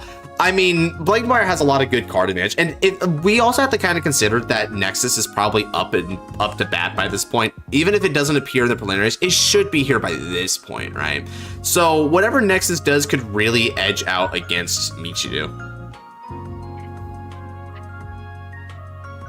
Says no skills for you. Can you imagine? And you know what's really sucky about this is that that means that in order for Michiru to get Ignis's skills back, he's gonna have to specifically ride another Ignis, which kind of sucks. Man, I would love to see the end of this, but I gotta get some sleep. Have a nice stream. All right, Novell, you take care for now. Well, when this stream is over, it's gonna be up on YouTube, so you can go ahead and check out the conclusion of it after the fact. You have a good rest. Wait, why does he need to ride another Ignis? So that Ignis is, he can get Ignis's skills back after Blankmeyer Divine. Oh. Because unlike Persona Ride, there's not really much of a purpose to re-ride Ignis. It's just a -1 to get another Dragula in the soul. Man, if he fucking R-Wims that thing too. Now would be a good time to give Dragula a superior rider. like a Seraph style superior rider. God, that would actually be really funny, wouldn't it? It's like, hey, by the way, so this is busted. Let's go. So painful. It's like if he fought Seraph, he would have dealt through the same thing. Arvum just makes things so much worse. Yeah, Chaos agrees with you there. It's that's pretty sick nasty. For one rotation, the 1-2 turns will be crucial. Yeah, no kidding. Okay, so yeah, this poll doesn't seem like it's moving very much. Akina has been clearing it up. Good stuff. Okay, so everyone likes this. Arvum, yeah, hopefully. If Suo drops Mind Hacker. Oh god, Mind Hacker. The Mind Hacker memes. Would be more of an actual talk about Suo's change due to his flames. Although, what's interesting about that debate, Dark, and like, if they were talking about that, is Michiru would kind of need a frame of reference of what Suo's flame was like before, right? Because if he had seen him at one point when he was still in that depressive mode, I guess he could kind of see the old in the flames there. Maybe there's a battle between them. My one guess, Nexus will get a crit from Divine Skill. Wow! Alright, now. Suo versus Michiru. You know, I'm not gonna lie, I can see where in an actual bracket they would swap Akina and Suo here, and so they would swap Raika and Suo, right? And Raika fights Michiru in top 8 and then loses out to whoever gets to that other part of the top 4. Okay. Next poll. This one's pretty hype. Suo versus Michiru. Battle of the Eiju. Who is the strongest Dark States? I think this is a Hexa Orb, actually. Oh, what? New support drops? Yeah, I think this is a Hexa Orb card. It's a rare. Let me check it out real quick while poll is developing up there. Well, I don't think it's done yet.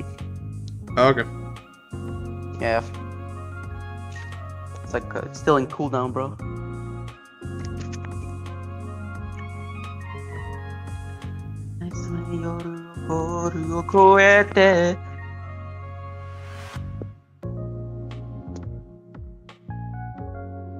No, I've recently found out what leisure suits are.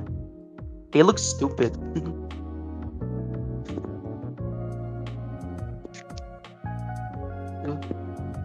You know about this, Josh? What? I recently found out what leisure suits are. They look stupid. Leisure suits? Yeah, I don't think I've heard of that before. look it up. What do you think? Look it up on your. Alright, leisure suit. What is a leisure suit? Oh, that's pretty good.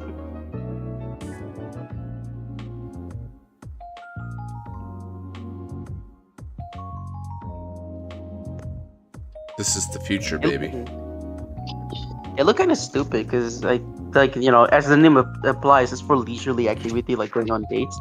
But I feel like if I wore this, someone's gonna slap me.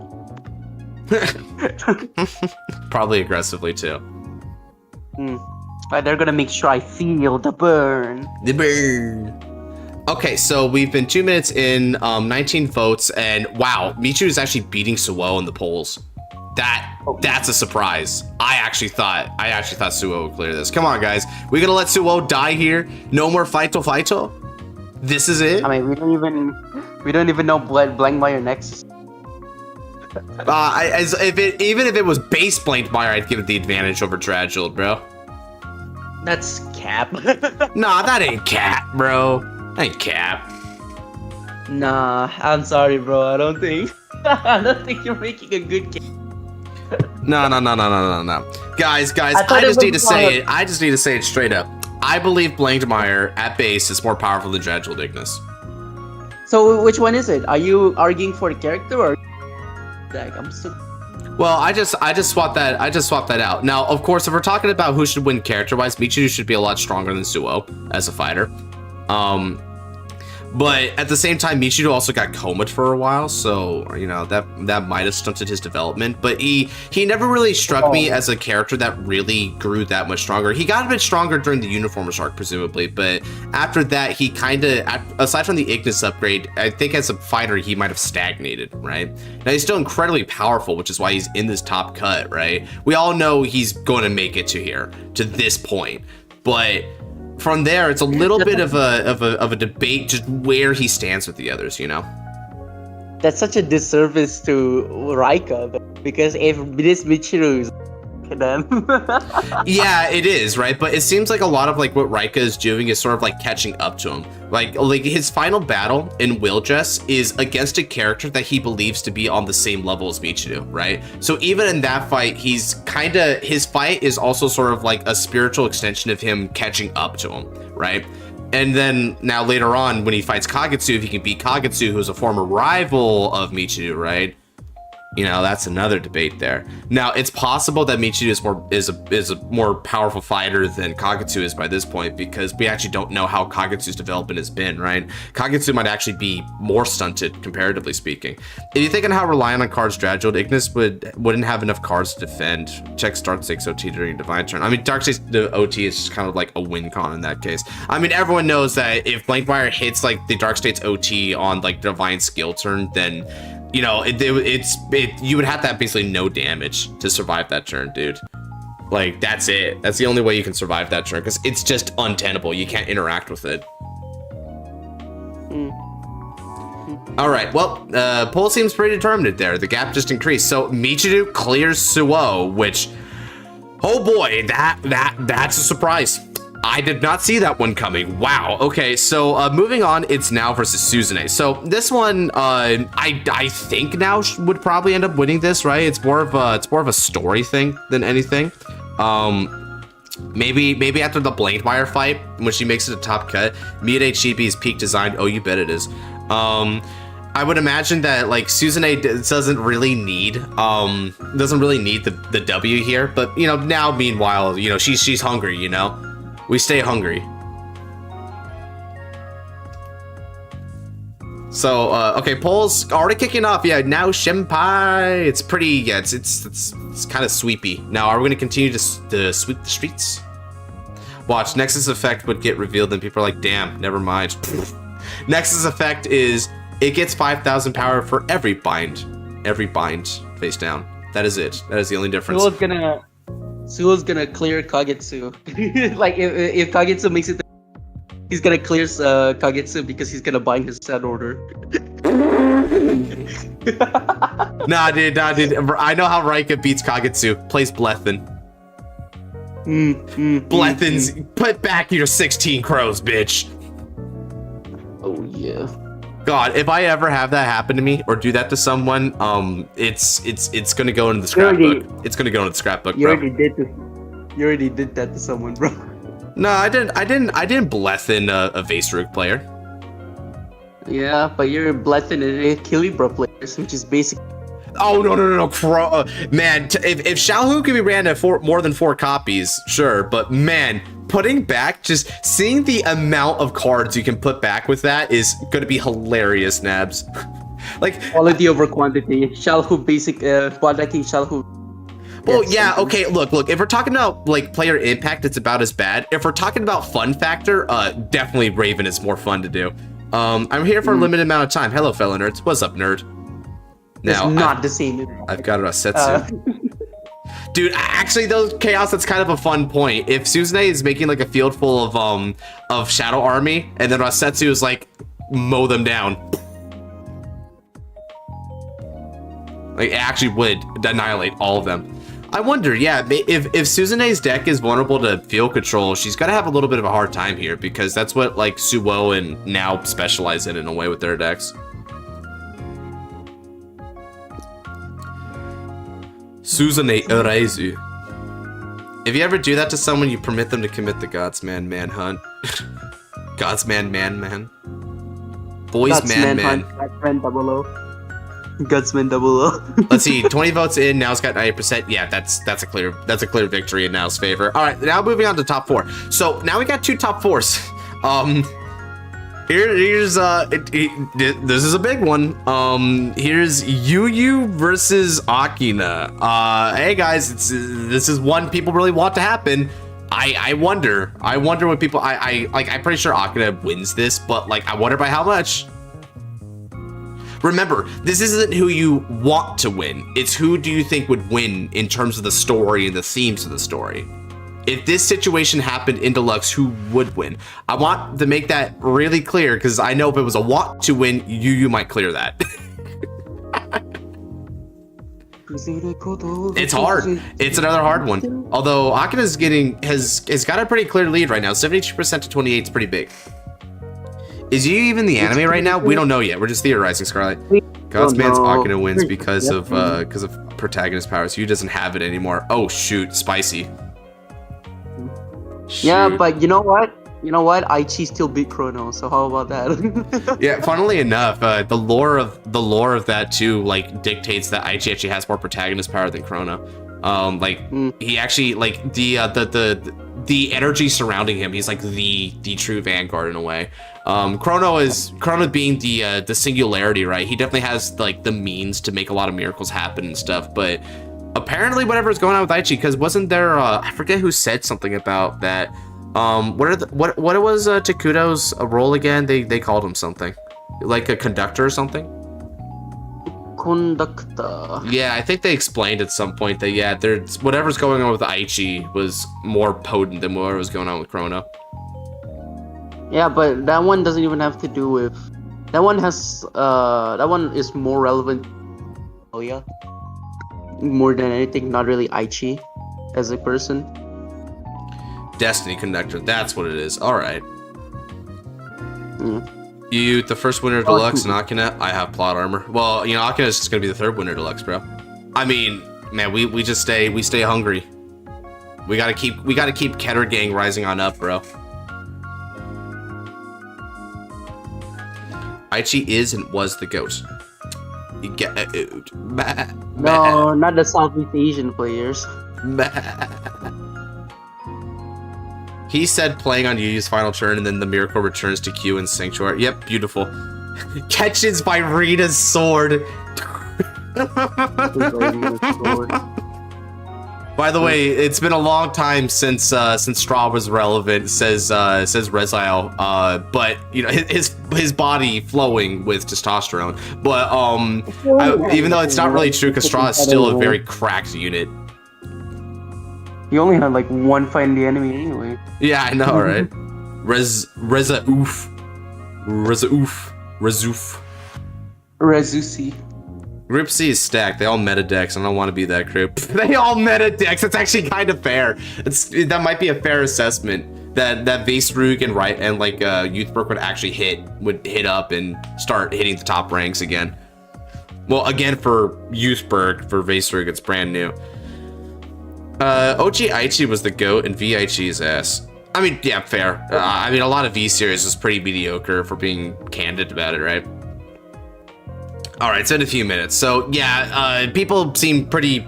It's pretty decisive that Akina is making to the final round. So good for Akina. Akina is doing pretty good here. Now it's time for another poll, everyone, and this one's a bit of a fun one. So we've got Michiru versus Nao Shinpai. Now is in the quarterfinals right now, Scarlight. She's having to fight Ignis. And before someone says, clearly Varga clears because Varga wipes out the entire board, not just the back row. Smile. You know, that I think about it, would Varga even really leave a lot for Ignis to get rid of, aside from, I guess, Storm Slasher? Now I'm gonna win. The time is now. Where is my girl now? Oh, you need to get rid of, girl. F you all. Now is great. I love Dredge, but I love Varga now more. Oh man, it's okay. I mean, at least you can rely on now to get far, Scarlight, because Koon is gonna job, so your Levy love is not gonna get that far. Now obviously will win. Yeah, I like how all the Varga players like, is this even a debate? Okay. Surprisingly, a lot of Michiru love. Are people angling for Akina versus Michiru? Is that what they want? Do they really want like a Mart Noah to like beat up Dragult?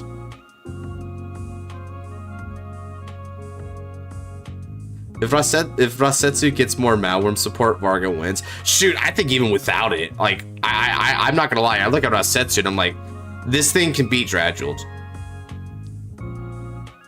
I'm just saying, Akina versus Michiru would go hard. Agreed, it would go hella hard. There's more Varga support in general. Hell, I mean, just even Varga right now beats Dragult. I mean, if I had Noir with me right now and he was just on Untap and I was bringing down Varga, I would like my chances. Now Chenpai will win and then debut new form and final match with Varga. Shoot, I don't even think Varga needs it. I mean, Rasetsu's so big. Like, where do you even go from there?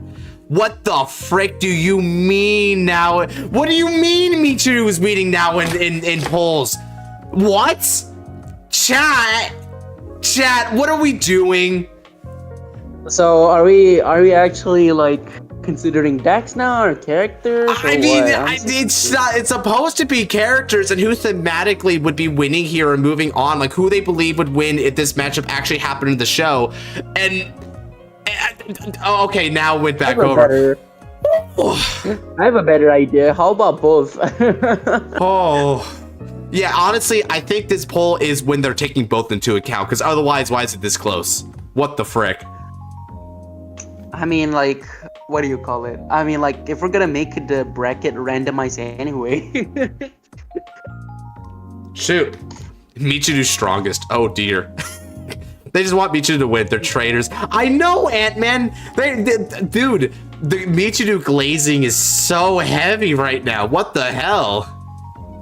Yeah, that's right, Josh. Balance is restored. I was about to go nuts. My break's over. I swear if now doesn't win. Okay, stay tuned later, Scarlight. Good luck. I assume you're busy at work or something. I'll check you later, man. But yeah, stay tuned later. Come back and see your girl win. I hope. Yeah, by the way, nah, y'all are downplaying me.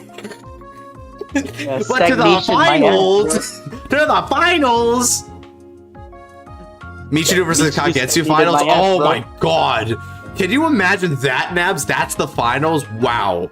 Deluxe certainly aimed to surprise. Shock and awe. I mean, canonically, it'd be a pretty obvious matchup, but, you know, maybe not with the perspective that we viewers have. Okay. It's destroying now. Damn, you say that, but now I already won that bracket, bro. Now I already won that one. Okay. I'm gonna go ahead and count down to 50-50. What are we doing, chat? Okay. When you count to 10. You chose votes. Remember, you chose democracy. Yeah, I did. I sure did. I sure did leave it up to possibility that we get Akina versus Michiru. But by the way, can I just say that Raika will not let Akina live it down? That, you know, he gets to fight his idol. Manual selection would have been really fun and nice. I mean, we could always just do both. You just had to randomize 3, 2, 1. Oh my god! Michiru won! What the frick? No, that's right. Oh, my ass, god! That's right, Josh. Eat my ass. He fucking stagnated? Yeah, no. I don't even... This In what world? Democracy, Josh. In what world? In what world? God, chat, what did we do? I'm getting a little lightheaded. That's terrible. That's terrible. I know. I'm fuming too, Chaos. Man, me, Scarlight, Ant-Man, we're all fuming. This is it. Exact same pure fiction, like pure fiction, bro. Whoa. Or do you mean peak fiction? You have yourself to blame, bro. God. No, I have 51% of voters to blame, it looks like. Michiru has the stronger glazers. Dude, I didn't think that was possible. That's Now Senpai, bro. I thought Now had like waifu power to the extreme. God, are the husbandos like revolting? Power. Did you forget hentai protagonist powers, Josh? I mean, it is Vanguard, I guess, right? You know, we need our boy love triangles. Cancel this now. I don't want to see any more of this. It's I know. It's okay. Chin up. Okay, one. I mean, surely Michiru doesn't go 2 for 2 and also beat Akina. So here's what I'm gonna do. I'm gonna title this "Who Wins the Finals?" Right? I want to title it that. This isn't some prelim. This is the finals. Akina or Michiru? Come on. This should have been Akina versus Now. Or Akina versus Suwo. I feel like Suwo would have beat Michiru there. You asked for this. So who wins? Remember, guys, the finals. The finals. Who wins? Oh my god. Why does it keep gravitating between Half and Akina, bro? Oh no, the Michiru fighters, they're fighting vigorously. They're doing their best. They're climbing an uphill battle. Like, must beat protagonist power. Oh no. Come on, baby. Come on, make a miracle happen. I picked Akina because I want to spite the. Yes, exactly, yeah, man. We gotta shut this crap down. This bracket is so. This bracket was scuffed the moment that it effectively denied Raika the chance to like fight Michiru. Michiru versus Protag. Yeah, in the finals. By the way, the finals. They voted to keep the bracket, so who let them vote anyway? Dude, yeah. Look. I know you. I know you monarchy head ass out there saying no more democracy, but this is funny as frick. No, I'm not saying no more democracy. I'm saying we need a republic. How does seeing souls make someone strong? The soul tells him, "Hey, I have OT on top. Guard it." The pathway of the dark side is a pathway to you know what? Say it for me, Zenon. The Arcana is the means by which all is revealed. The dark side is a pathway to ability. Some consider to be natural. Oh, okay. At least it seems like Akina is clearing. So the Michiru head asses, they aren't doing it again. It looks like they just somehow did not want Now to win. they really rose up to beat down Now and then rested their case on that. What the hell? The biggest upset in Deluxe, unironically. What the frick? Michiru plays to win, bro. Who doesn't in this top cut, aside from maybe Suzume? Oh, you know what it is? What it is? What? Now, haters, this is what you get for voting for Michiru. Yeah, get slam dunked. Taste that concrete. Sweet, sweet pavement.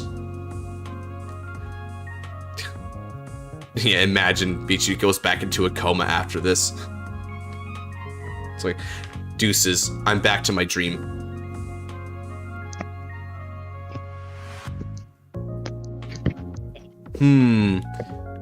Quote, chill, bro.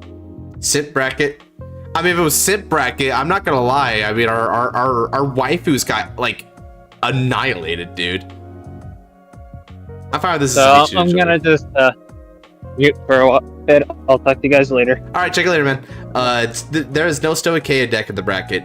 Yeah, I noticed that too, man. No Megami, no Kuon, no nothing.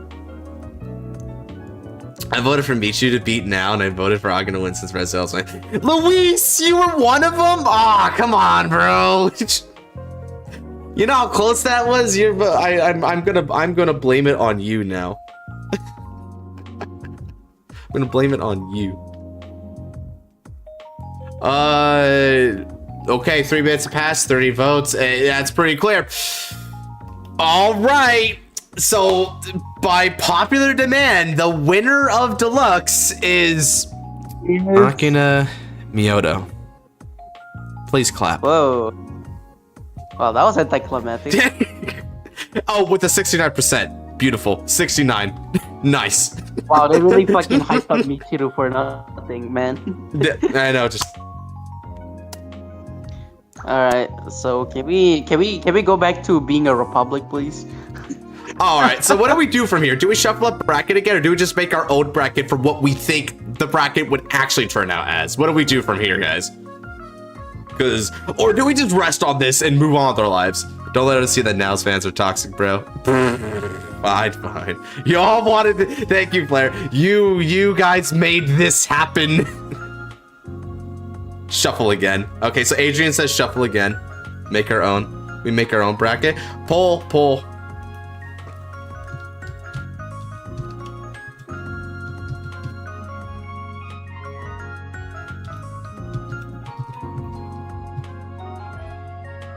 Make the bracket. Imagine y'all actually make shuffle again, and it's like we just want chaos. We don't want order. We just want memes. Uh-oh, shuffle again is winning right now. Chat.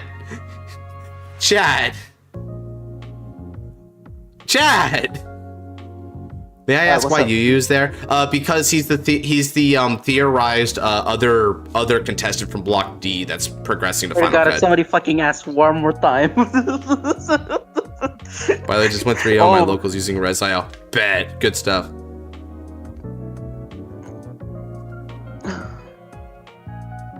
Make the bracket is coming out ahead. That's good. Let's hold that for a couple minutes. No significant changes in the next couple minutes. We'll hold on that, and we can get ourselves a man-made bracket to finish this off. Let's see what's up. Uh-oh, that's a significant change. I destroyed Night Rose. Did you go first, or did you go second?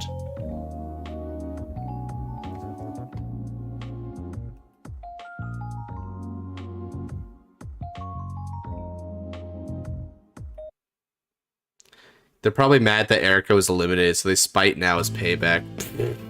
I mean, the waifus just got slaughtered in this, so Vanguard ends up being like a boys' club again. Shuffle equals waifus. I don't care how many waifus they release for Vanguard. The male characters will always be better.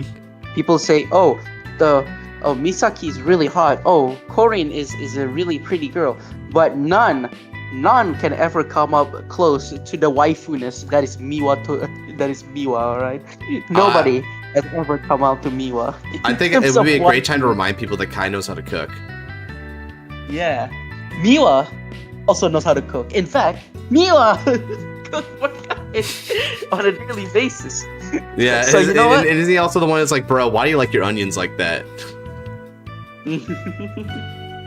Guys, Remember vote for in Asia Shuffle against Secret Surprise Match. Oh no, Adrian is petitioning people for chaos. Remember when me in Asia Circuit where cook for the whole fucking team, like cook for the whole group? Yeah, he did. He made Yeah, the freaking omurice. Kai cooks both on and off the field.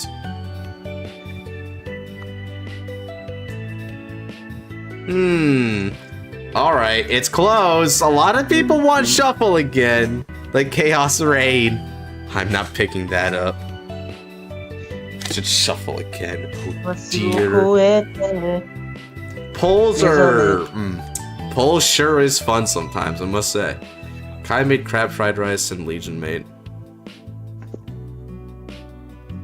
That actually sounds delicious. Kai versus Shion first time. Ah yes, the I guess what you would call the 10-0.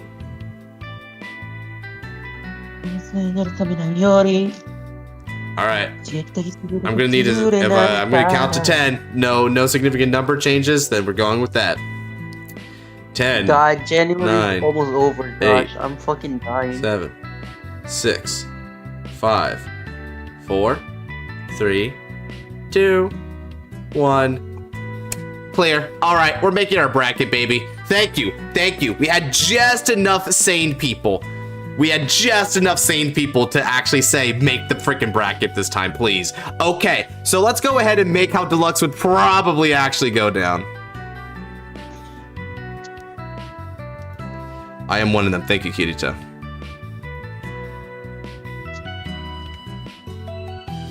Alright, let's back up. Cool.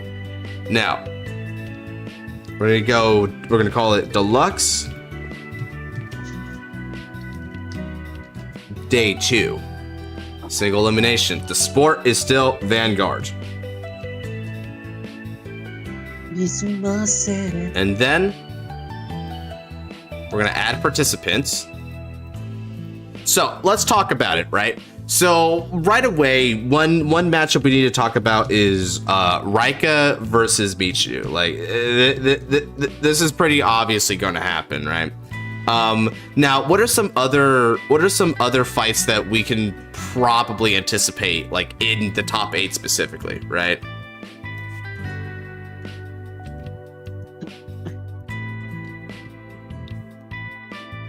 Etika versus Suo, Suo versus Suzune, that's a pretty good one. Although Suo versus Suzune did happen in the preliminaries. Erika versus Suo though, ooh, Suo versus, yep, that's a good one. I'm gonna call it a night. If now is eliminated again, I'll make sure Varga burns everything to the again. Honestly, yeah, go Moya Skunos, what was it, like Moya Skunosai, something like that? Scarlight, you're talking a lot of crap for someone in Brilliant Blister. He's talking in a Padme's range. And I don't mean V-Series Brilliant Blister, I mean O Blister. Jesus, dude, that's funny. Do you know what that does? What, V-Series? No, OG Brilliant Blister. It was something. It was something pretty disruptive, if I recall correctly. Good night, Ant-Man. Thank you for stopping on by, sir. When this unit is placed on Guardian Circle, choose one of your opponent's Vanguards, and that unit cannot stand until end of turns. Oh yeah, it's like some machining type crap. If I do that against Varga, what do you think is gonna happen? Okay, so now we got Suo versus Etika. Now we've got some more people here. Akane versus Suzune. Akane shows Suzune how to fix someone. So how to fix someone. That's pretty funny. Wait, we're not. Oh yeah, no, because we're making the manual bracket this time. Oh, okay. Akane versus Yu. Let's see. Let's put it like this. Let's have Akina versus Nao be the finals, and then we can work from there. If we make that the goal, it'll become much easier to determine the matchups because it'll be like making a shonen end tournament. Actually, that's actually kind of a great question. So let me make another poll. What should be our finals? Why is it a poll? Yeah, it's fine. Yeah, I'm gonna say Akina versus Now. Yeah, because Akina versus Now, or Akina versus Suo, because I think they have pretty good they have pretty good merit. Akina versus Now, Akina versus Suo. I'll actually also add in kind of a surprise one too, which is You versus Akina. no, Akina versus Erika. Akina versus Erika. All right. That's a good one. Oh yeah, putting Yu versus Akina as well. Yu versus Akina. Ooh.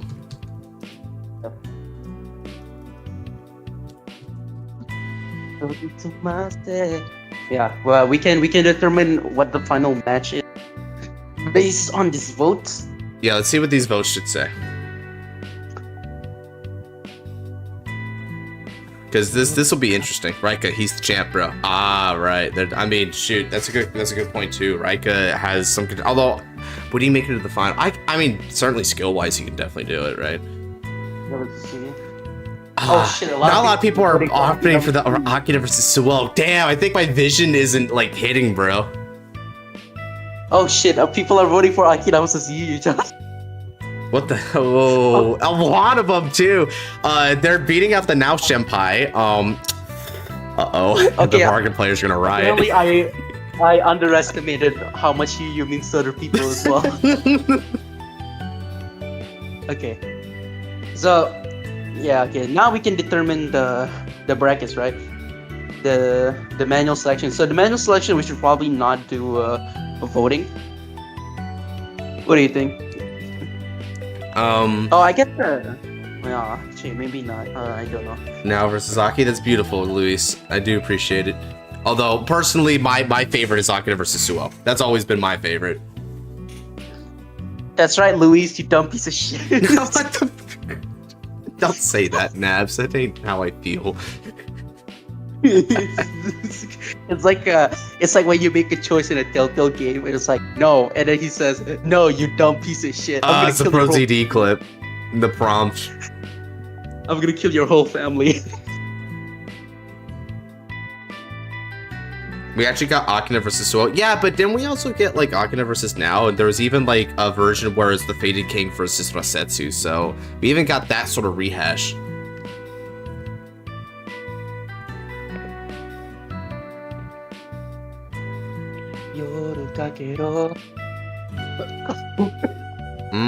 Let's see here. Yeah. Wait, did Blue Fang went 3-0? I think Blue Fang went 3-0, Josh. What? No. The prophecy.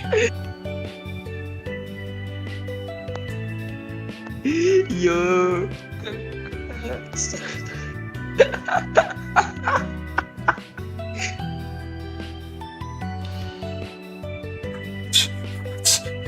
Uh-oh. So that means if I beat Angus, I'm probably fighting Blue Fang, man. Uh-oh. I gotta shut this stuff down. Where we're not using Raika there. Here, let me go ahead and put in another couple polls.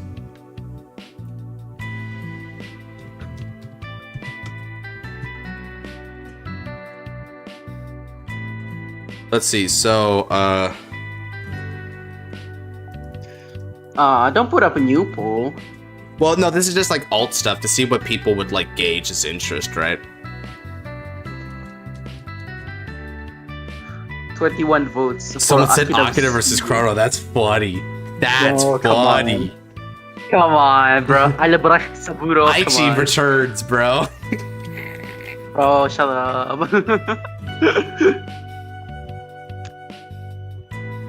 Let's see. So, like, Akina versus Raika is one.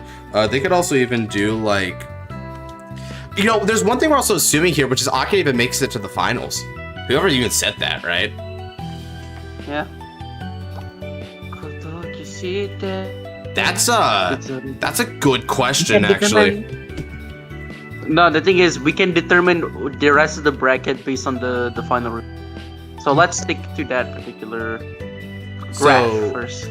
if we're doing that, then Suo versus Erika should probably not be here, because that means one of these fours is making it to the finals, and people want Yu in the finals, followed by Now. So let's go ahead and move them a little bit. We can hold on. Let me look at the. Yeah. So those are the only two we got. So my assertion is that Yu is fighting someone in this bracket right here. So yeah, okay. Akina and Yu need the furthest away from each other. Right. So we need so alternatively, we can throw Akina here, I suppose, right? Yeah. Let's see. So 1, 8, 5, 4, 2, 6, 2, okay. So let's put Akina in the same bracket as Raika Michiru. So we need Akina, and then Akina's first opponent. This is interesting because this could be a lot of people. Okay, so before we do that, let's move to number 2 and put Yu there. Yu, all right. Now versus Yu. Oh, interesting. Now versus Yu could be interesting. So let's have Now fight Erika in 3 and 6. But didn't they already have a fight in the preliminary? So it'd be kind of weird to have them hash that out again, right? Yes, but the fight this time is to determine, is to build up suspense of who between the two of them is going to fight Akina, because they want to. So the shonen anime trope, which of us is more worthy to fight Akina, right? So we rehashed that, or alternatively, we can let's see. So, I have a better idea. Okay, I get it. So let's put Now versus Suo here then. Oh, I was gonna say Suo versus Erika, because that's a matchup that I think we were deprived of in the previous seasons that a lot of people wanted to see. Also true. So yeah, okay. So let's put Suo versus Erika then. Yeah, so we got Suo, and then we've got Erika here. Okay. So now these two are going to. So because these two are going to fight for the right to get a rematch against Akina. So Erika. Akina now quarterfinals then? Oh, I mean, quarterfinals are that might be a good idea, right? Like having two of them fight right now. Okay, so let's put Yu up against Suzune, because Suzune, for losing to Suo, wants to get the rematch. All right, and then that leaves one possibility here, which is Now. All right, there you go. Okay, so this is so what do we think of this bracket, chat? This bracket was made with like a roadmap in mind. A big roadmap. Like these fights all feel like good and satisfactory. Yu versus Suzune is admittedly a bit weird. Yeah. Alternatively, we can do Yu versus Now, and have Suzune fight Akina, so that Suzune will be determined to understand where Suo is coming from, and she'll. You know, with this bracket here, you know how I would do it? What? I'd have the finals be Now versus Suo. Well, too bad. I was like, yeah, man. Hey, okay. That could happen. If that's the case, then let's switch out Suzune for Now, because we have to avoid making our previous opponents. That's fair. You know what? Yeah, that could be pretty fair. If we do Akina versus Suzune. Akina versus. Although this is a little bit different. You know what's kind of funny? I didn't even really think about it until we started making it to the top cut here. That it's almost a little weird having Suzune here compared to like Megami. That's what I'm saying. Yeah, I told you. so it's a little weird. Like, how much more fulfilling would it have been if this position was Yu versus Megami? That's what I'm saying, bro. Yeah. That's why I want the. Yeah, that's kind of fire. How Nats? Now you mentioned it, I think we really kind of circled back to your point, and I think a lot of the Megami people were really thinking that too. Shoot, that might actually be one of the biggest revelations for this bracket. Is Megami might get here. Bro. I'm telling you, bro. All right, right yeah, I concede you're right about that. Megami probably made more sense here, huh? My went Overdress for the. Wow, that is interesting. Well, we don't know Suzune's deck right now. Well, all we know about Suzune's deck is that it's the polyphonic deck, and it involves the use of both the set order and shadow army tokens. Yeah. So, well, Suzune won, right? So we're gonna have to take this one. So, yeah, you use this now. I can't even hear you. You sound like you're in an echo chamber. Oh, sorry. So right, because I'm holding the wrong. There. So between. Okay, so I would say. What's up? No, nothing. Okay. So, well, you were saying you would say what? So, should we start from let's get the easy ones out of the way first. So Raika definitely beat Michiru. Yeah, I think we're pretty clear with that, right? Like, we could just give a small little poll just to see, but that's pretty easy.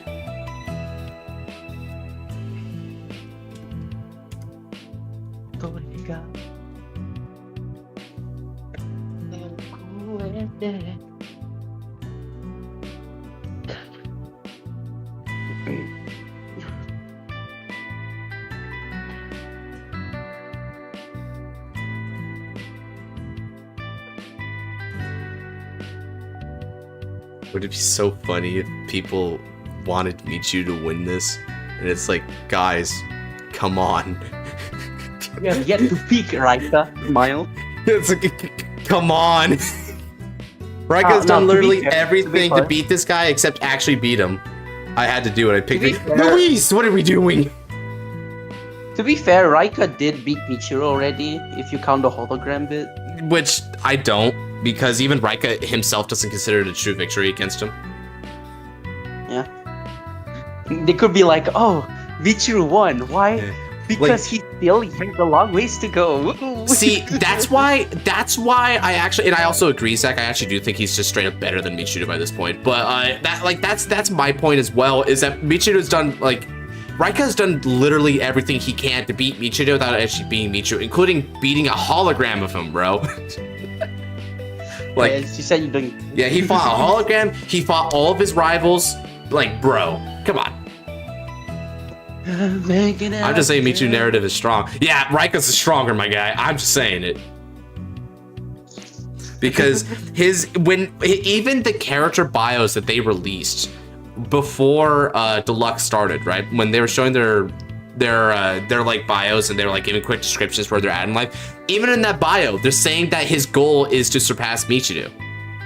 Like, what would be the point of doing that and then having him like lose to Michiru? It would feel like we sort of get cheated on one of like the fundamental premises of like Raika being a fighter, you know, was to surpass his idol. They're edging us. Yeah, they're really like, yeah, wait 5 more seasons. Like, I don't even think they're gonna try and use them for 5 more seasons, bro. Like, come on, bro. We gotta clear the air on this and let Skyfall actually take down Dradules.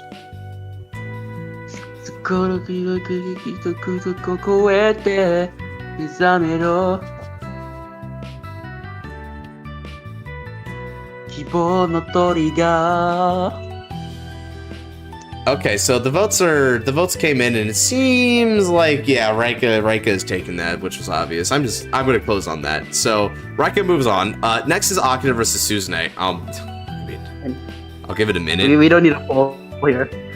Do we even do a poll here? Just to see how many would cope, I guess. God. But by yeah, the way, if you guys want to think of it this way, you can you can like sub out Suzune for Megami here. If you felt like that. I don't think it changes the result of this match too terribly, but it would be kind of interesting, mentally speaking. We can't do that. I don't think we should do that. If it was me, I would have actually swapped the bracket. I would actually put Nao there and have Megami fight you. That does feel better, doesn't it? It does feel a lot better. Although Varga versus Java is kind of a cool idea, I must say. Yep. So logically speaking, Akina versus Raika would be a rematch, and then Akina would win this time. Yeah, that's fair, right? Like Akina versus Raika is pretty. Yeah, okay, yeah, the vote is pretty clear. So, all right, who voted Suzune? I know someone trolled. I knew someone was gonna troll, dude. Here's fucking Zen, bro. Now here's the only one where I honestly like this is where I think this could use a legitimate vote here is Suo versus Erika. This one is interesting because I think in the grand scheme of our design, this is the one matchup where it doesn't particularly matter who wins, which makes it very interesting. Yeah, I'm gonna say Erika though because she needs a focus. She needs a focus, and she needs to. Her goal right now is to have a rematch with Akina. So narratively speaking, that's true.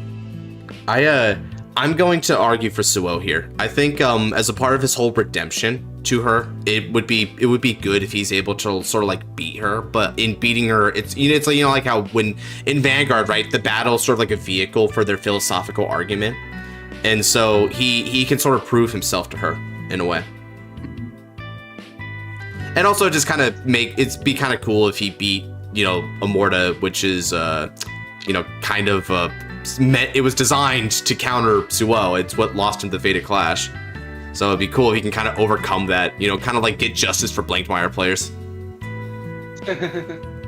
Okay, although it seems I'm in the minority on this one because the Erika player, like people are agreeing with you, Nabs, that Erika is winning this so far. The Erika votes are coming in. It's 2-1.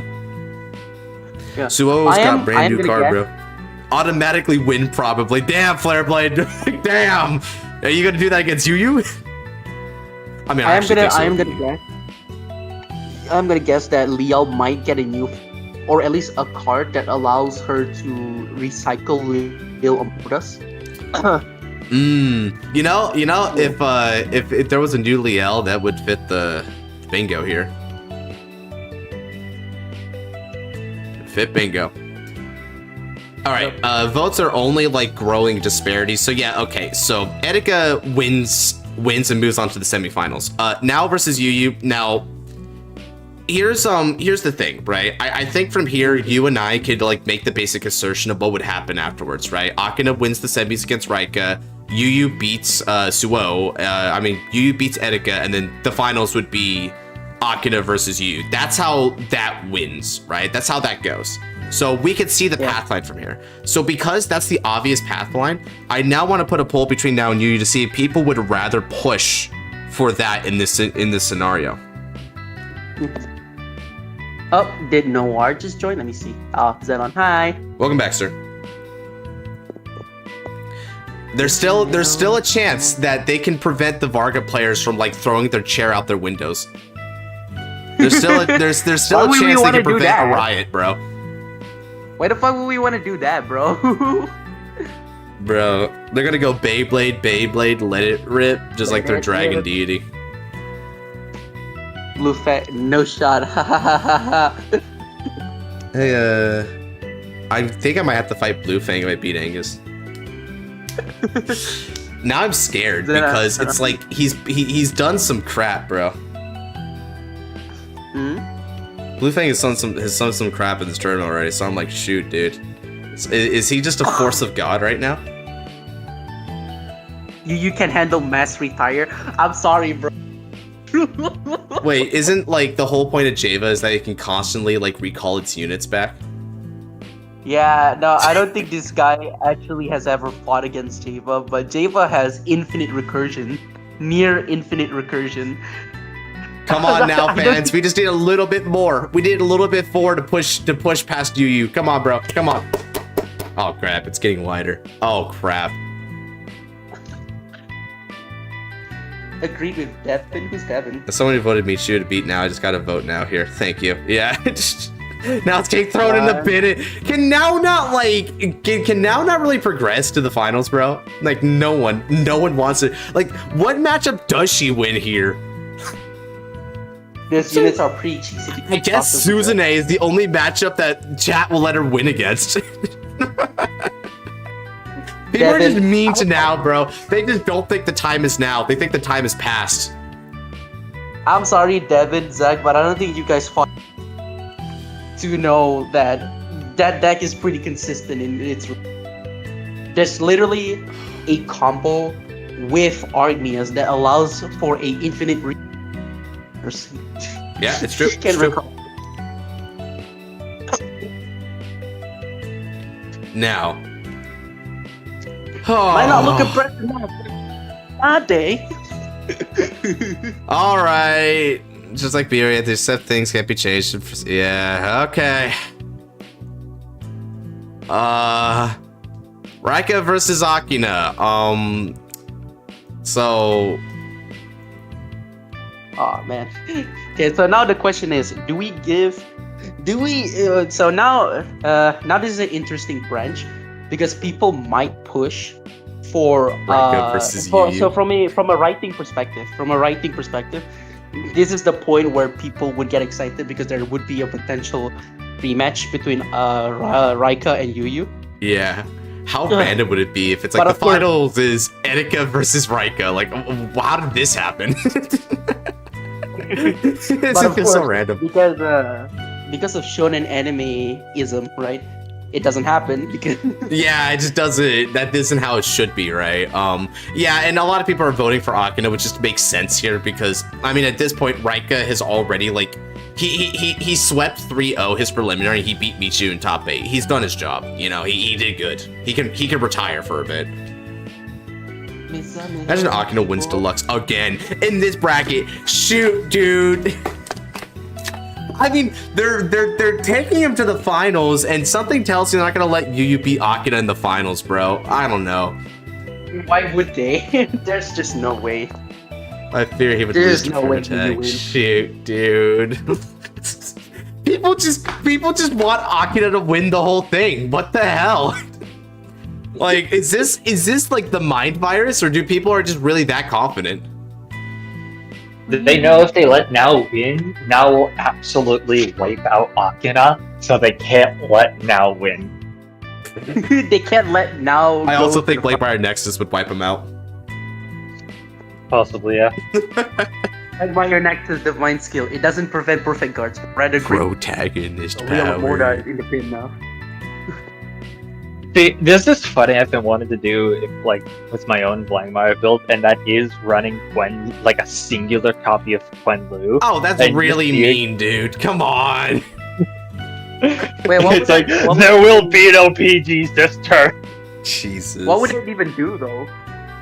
It's not like you can use it on Blackbriar. You can't even use it on Well, you put it on the Zamoog that swings first. It basically forces them to, if they want to guard it, they're forced to use their triggers. Yeah.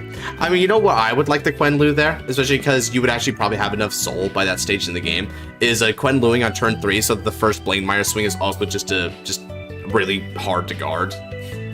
You can't, Quen Lu only chooses rear guard. Ah, frick. Yeah, no, so my whole purpose is, obviously, just Zamu. Yeah. And at least with the deck, like with the cards I have, getting that soul shouldn't be a problem because like I'm running at least 5 cards that just have soul charge in their text. Arwim, Circa, Netherworld Butcher, Circa. I'm running, like, my list at least is definitely going to be running Arwim, Vaderock, Ford, Brainwash, and Eggspeller. Damn, you're counterblasting, bro. I call Amandine. But here's the thing: none of their soul charges use CB. I call Amandine Counterblast. I call Vidrock 4 times. Response. Scoop. Hey, is Etika actually beating Yugioh? Ooh. Oh, guys, come on. Let the spice happen. Let the spice happen. We can still stop this. We can let Etika win the entire tournament. Oh, the sweep. Oh, Come on, the Immortus sweep, bro. We gotta make Immortus sweep. Come on. Give me your energy, chat. Make Etika beat Yugioh. Come on. Oh, crap. It's working. It's working. Close. Beat him. Beat him. Make them realize that this is a choice. This is a choice. This is real. Give me your energy, chat. Just a couple Wait a more. minute. Hold on. That was really close. No, Not Genesis with a Daga Kotomaru. Come on, Genesis. I thought you were based on red pilled. He is red pilled. Like he chose Yugioh, who was wearing Willie red is jacket. Spirit Bomb. Yeah, come on, baby. Come on, give me the drive check. Give me the drive check and over trigger. Look, Yugioh already got a win in the first round. Come on, yeah, we No, don't. wipe We them don't. out. Nah, chicken See, the is the thing is- way. Oh, The thing is, they voted for Akina versus Yugioh, so... no, chat. Come on, come on. Really? Zenon, did you already vote? I voted for Erica. Okay, you did your part, sir. Thank you. Okay, someone else is doing it. Okay, No, okay. We're almost it there. would've been- We're almost there, chat. Two more votes. Erica fumbles the trigger check. Nah. It would have been so like imagine that the finals is literally the two siblings fighting each other. I mean, that would be cool. They never got a rematch, you know? Come on, vote for Erica. We're almost there, guys. We're almost to greatness. We're almost to the canon ending. Now, and then like, here's where it gets hype, because in the finals, I'm gonna vote for Erica to beat Akina. I don't want Akina to sweep. I want Erica to win now. I'll log into my altar and account vote for you. Come on. A, that's cheating, and B, that you didn't have to say that to my face. And C, you know, I kinda don't, I'm way too lazy for that. To be fair, either or would be hype final. I know. Refuse canon, be an anomaly.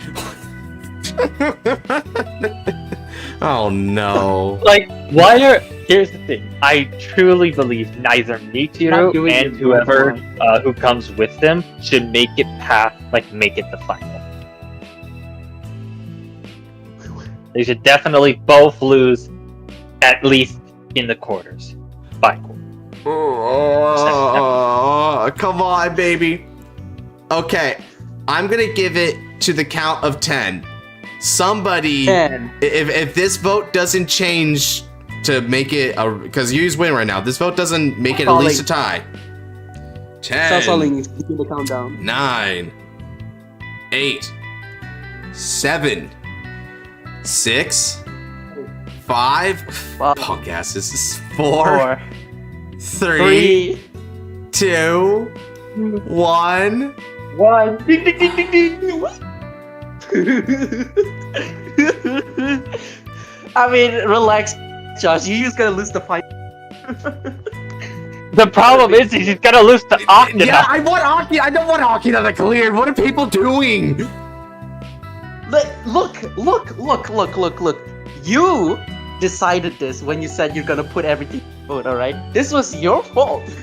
So take responsibility. Dude, bro. my ideal is now or Suo winning the tournament, bro. Maybe Erica. You did this. I don't even want either of these people in the finals.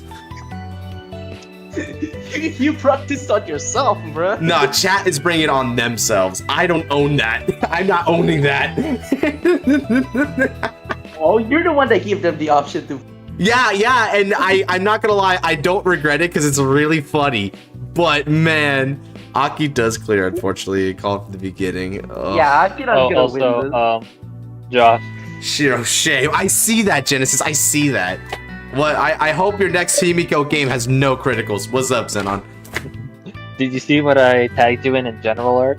I didn't. Let me see what's up. Is Boss Saga gonna make me feel better? Listen, bro. This is the canon event. Man. Wow, that's really striking. I need to look at this a bit up close.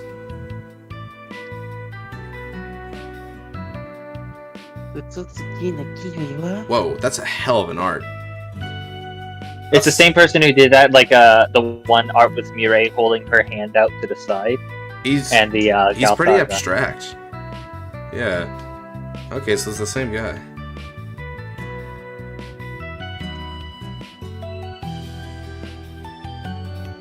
Huh. Alright. They have a post saying, "Oh, should I make these like into a sleeve and matte?" You I use know, trash. right? Akina actually has skill. Wait, what? What? Damn. Who Even though like Zach? Okay, can Zach we ban has Zach? spicy takes sometimes, bro. I'm not gonna lie. Bro's like, man. I swear, It isn't like even by the sound spicy, of it, that's Zach a just joke, seems to man. have Is this the Zach attack guy? Because yeah, that would make sense. Damn. Luis being a true homie. Genesis, I gave you all my luck, but you win your next match with style. Oh, jeez. Yeah, Oh, yeah. okay. This vote is... That Akina wins the... Again. Yay! Good job, Josh.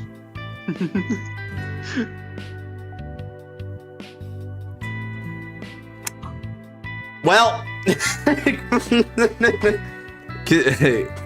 Kiseki signing, I guess.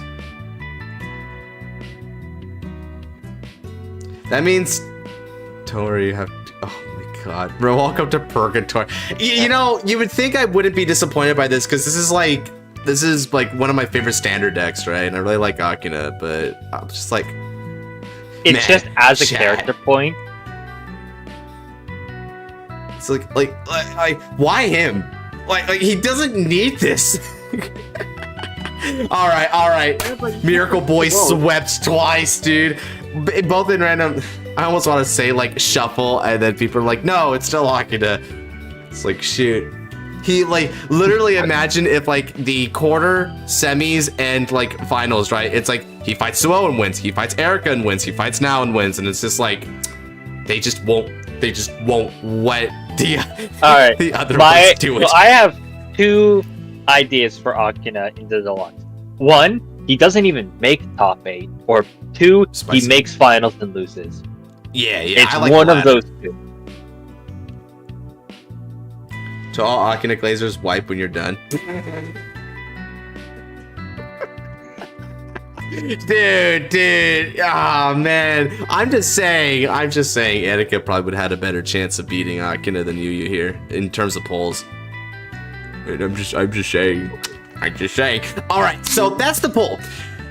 We're okay, chat. So chat seems to believe that the protagonist is going to sweep this tournament again. And it doesn't matter who he's fighting, he's getting there. That's amazing. That's really funny to me. Wow. So sure, okay. And it seems like there's also some other kind of consensus here. People really like Yugioh. They wanted to come back, and they want to come back in a big way. This matchup, really interesting decision there that Etika beats Suo. I can kind of dig it, right? There's also a couple bits like Etika beats Now. So Etika gets a lot of love in chat, it looks like. She goes pretty far, and she very nearly even beat out Yugioh to get to the finals. So I will say that's probably one of the biggest takeaways I saw from this is that Etika has a lot of love that could push her past a lot of the other fan favorite characters, right? Which is interesting. I see Chaos Breaker. Thanks for saying that to me. The other thing that's kind of interesting is something that Naz brought up earlier, which is that this kind of shows that Megami might be pretty viable for Top Cut. A Java is a set 6 card, but like Wildress set 6, not Divine set 6. A guy named Wolf Sing the Rods. That bro, what the fuck? How old was this account? When did you make this? He was born 2 weeks ago. The fuck? I was born at a very young age. Years ago, I was Chinese. Yu is my almost favorite character in my tier list. Okay, so yeah, I mean, there's a lot of Yu love too. That was obvious. Disappointing, it's glorious. Sheesh. Like, now, don't get me wrong, right? I'm a little disappointed, but at the same time, I'm disappointed in kind of like a comedic way that I'm like, wow, for all this effort and matchup stuff, it's just, yep, Kaseki, let's go. You know, one of the things that make disappointment in a comedic way comedic is because they're actually disappointed. Yeah, because I'm just like, wow, I did not expect that. I did not expect people just to return to this, right? I was like, wow. And I bet a lot of people would be, I think like the larger community would be a little iffy on that, right? Because I still theorize that they probably won't they don't really need to let him win. And if Deluxe is trying to surprise us and sort of submit more of like a philosophical argument for why matchups end the way they do, then I think feel like in terms of that philosophy, Akina doesn't really need to hit here. I think top cut is good for him, but he doesn't really need to go much past that. But you know, that's just my personal theory. Seems like y'all have a little bit more of a traditional take, we'll say, on like how these matchups boil down. But should edit the fan staff as a video later. Oh, that would be fun. Now what I think is yeah, those are the two biggest takeaways. Erica probably got a bit more backing than I initially realized, and Megami might, you know, writing plot wise, they might actually give her the ability to push through, and it's Suzune who doesn't clear to the top cut. Like I could see that, you know, maybe Kagetsu and Suzune both get like taken out in the preliminary brackets, which sort of like sets them aside for future plot work, whether that be like some bigger threat or whatever, or maybe some sort of other like crucial event that's after the tournament or in between the tournament.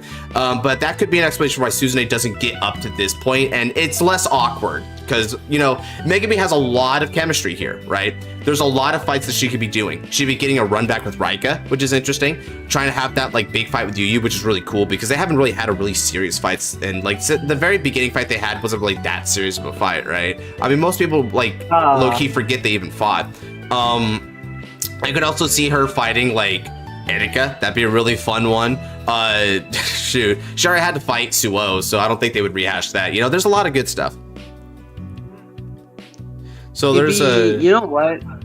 It'd be nice. It would be nice if Akina doesn't even make it to the finals. Yeah, I could see that. Like, he loses in the semis, right? But it's still, like, a really good space for him. Like, hell, he loses in the semis to, like, Now or something, and so Now is going on to the finals against, like, Suo or whatever. Does Megami have fans here? Megami had a fair bit of fans. Megami actually almost beat Suo in the preliminaries. It was 61 votes, and 31 of those 61 voted for Suo, so barely by 1 vote, Suo beat her out. And they were basically tied for a long while. It was insane. That was dead-ass the closest match of this entire tournament was Suo versus Megami. So that really said something about people really betting on her to shake things up a bit. Erika becomes due later back up. That would be so random. And also like kind of an FU to Anchor Bowl. It's like, I'd rather join this team. Drops mic.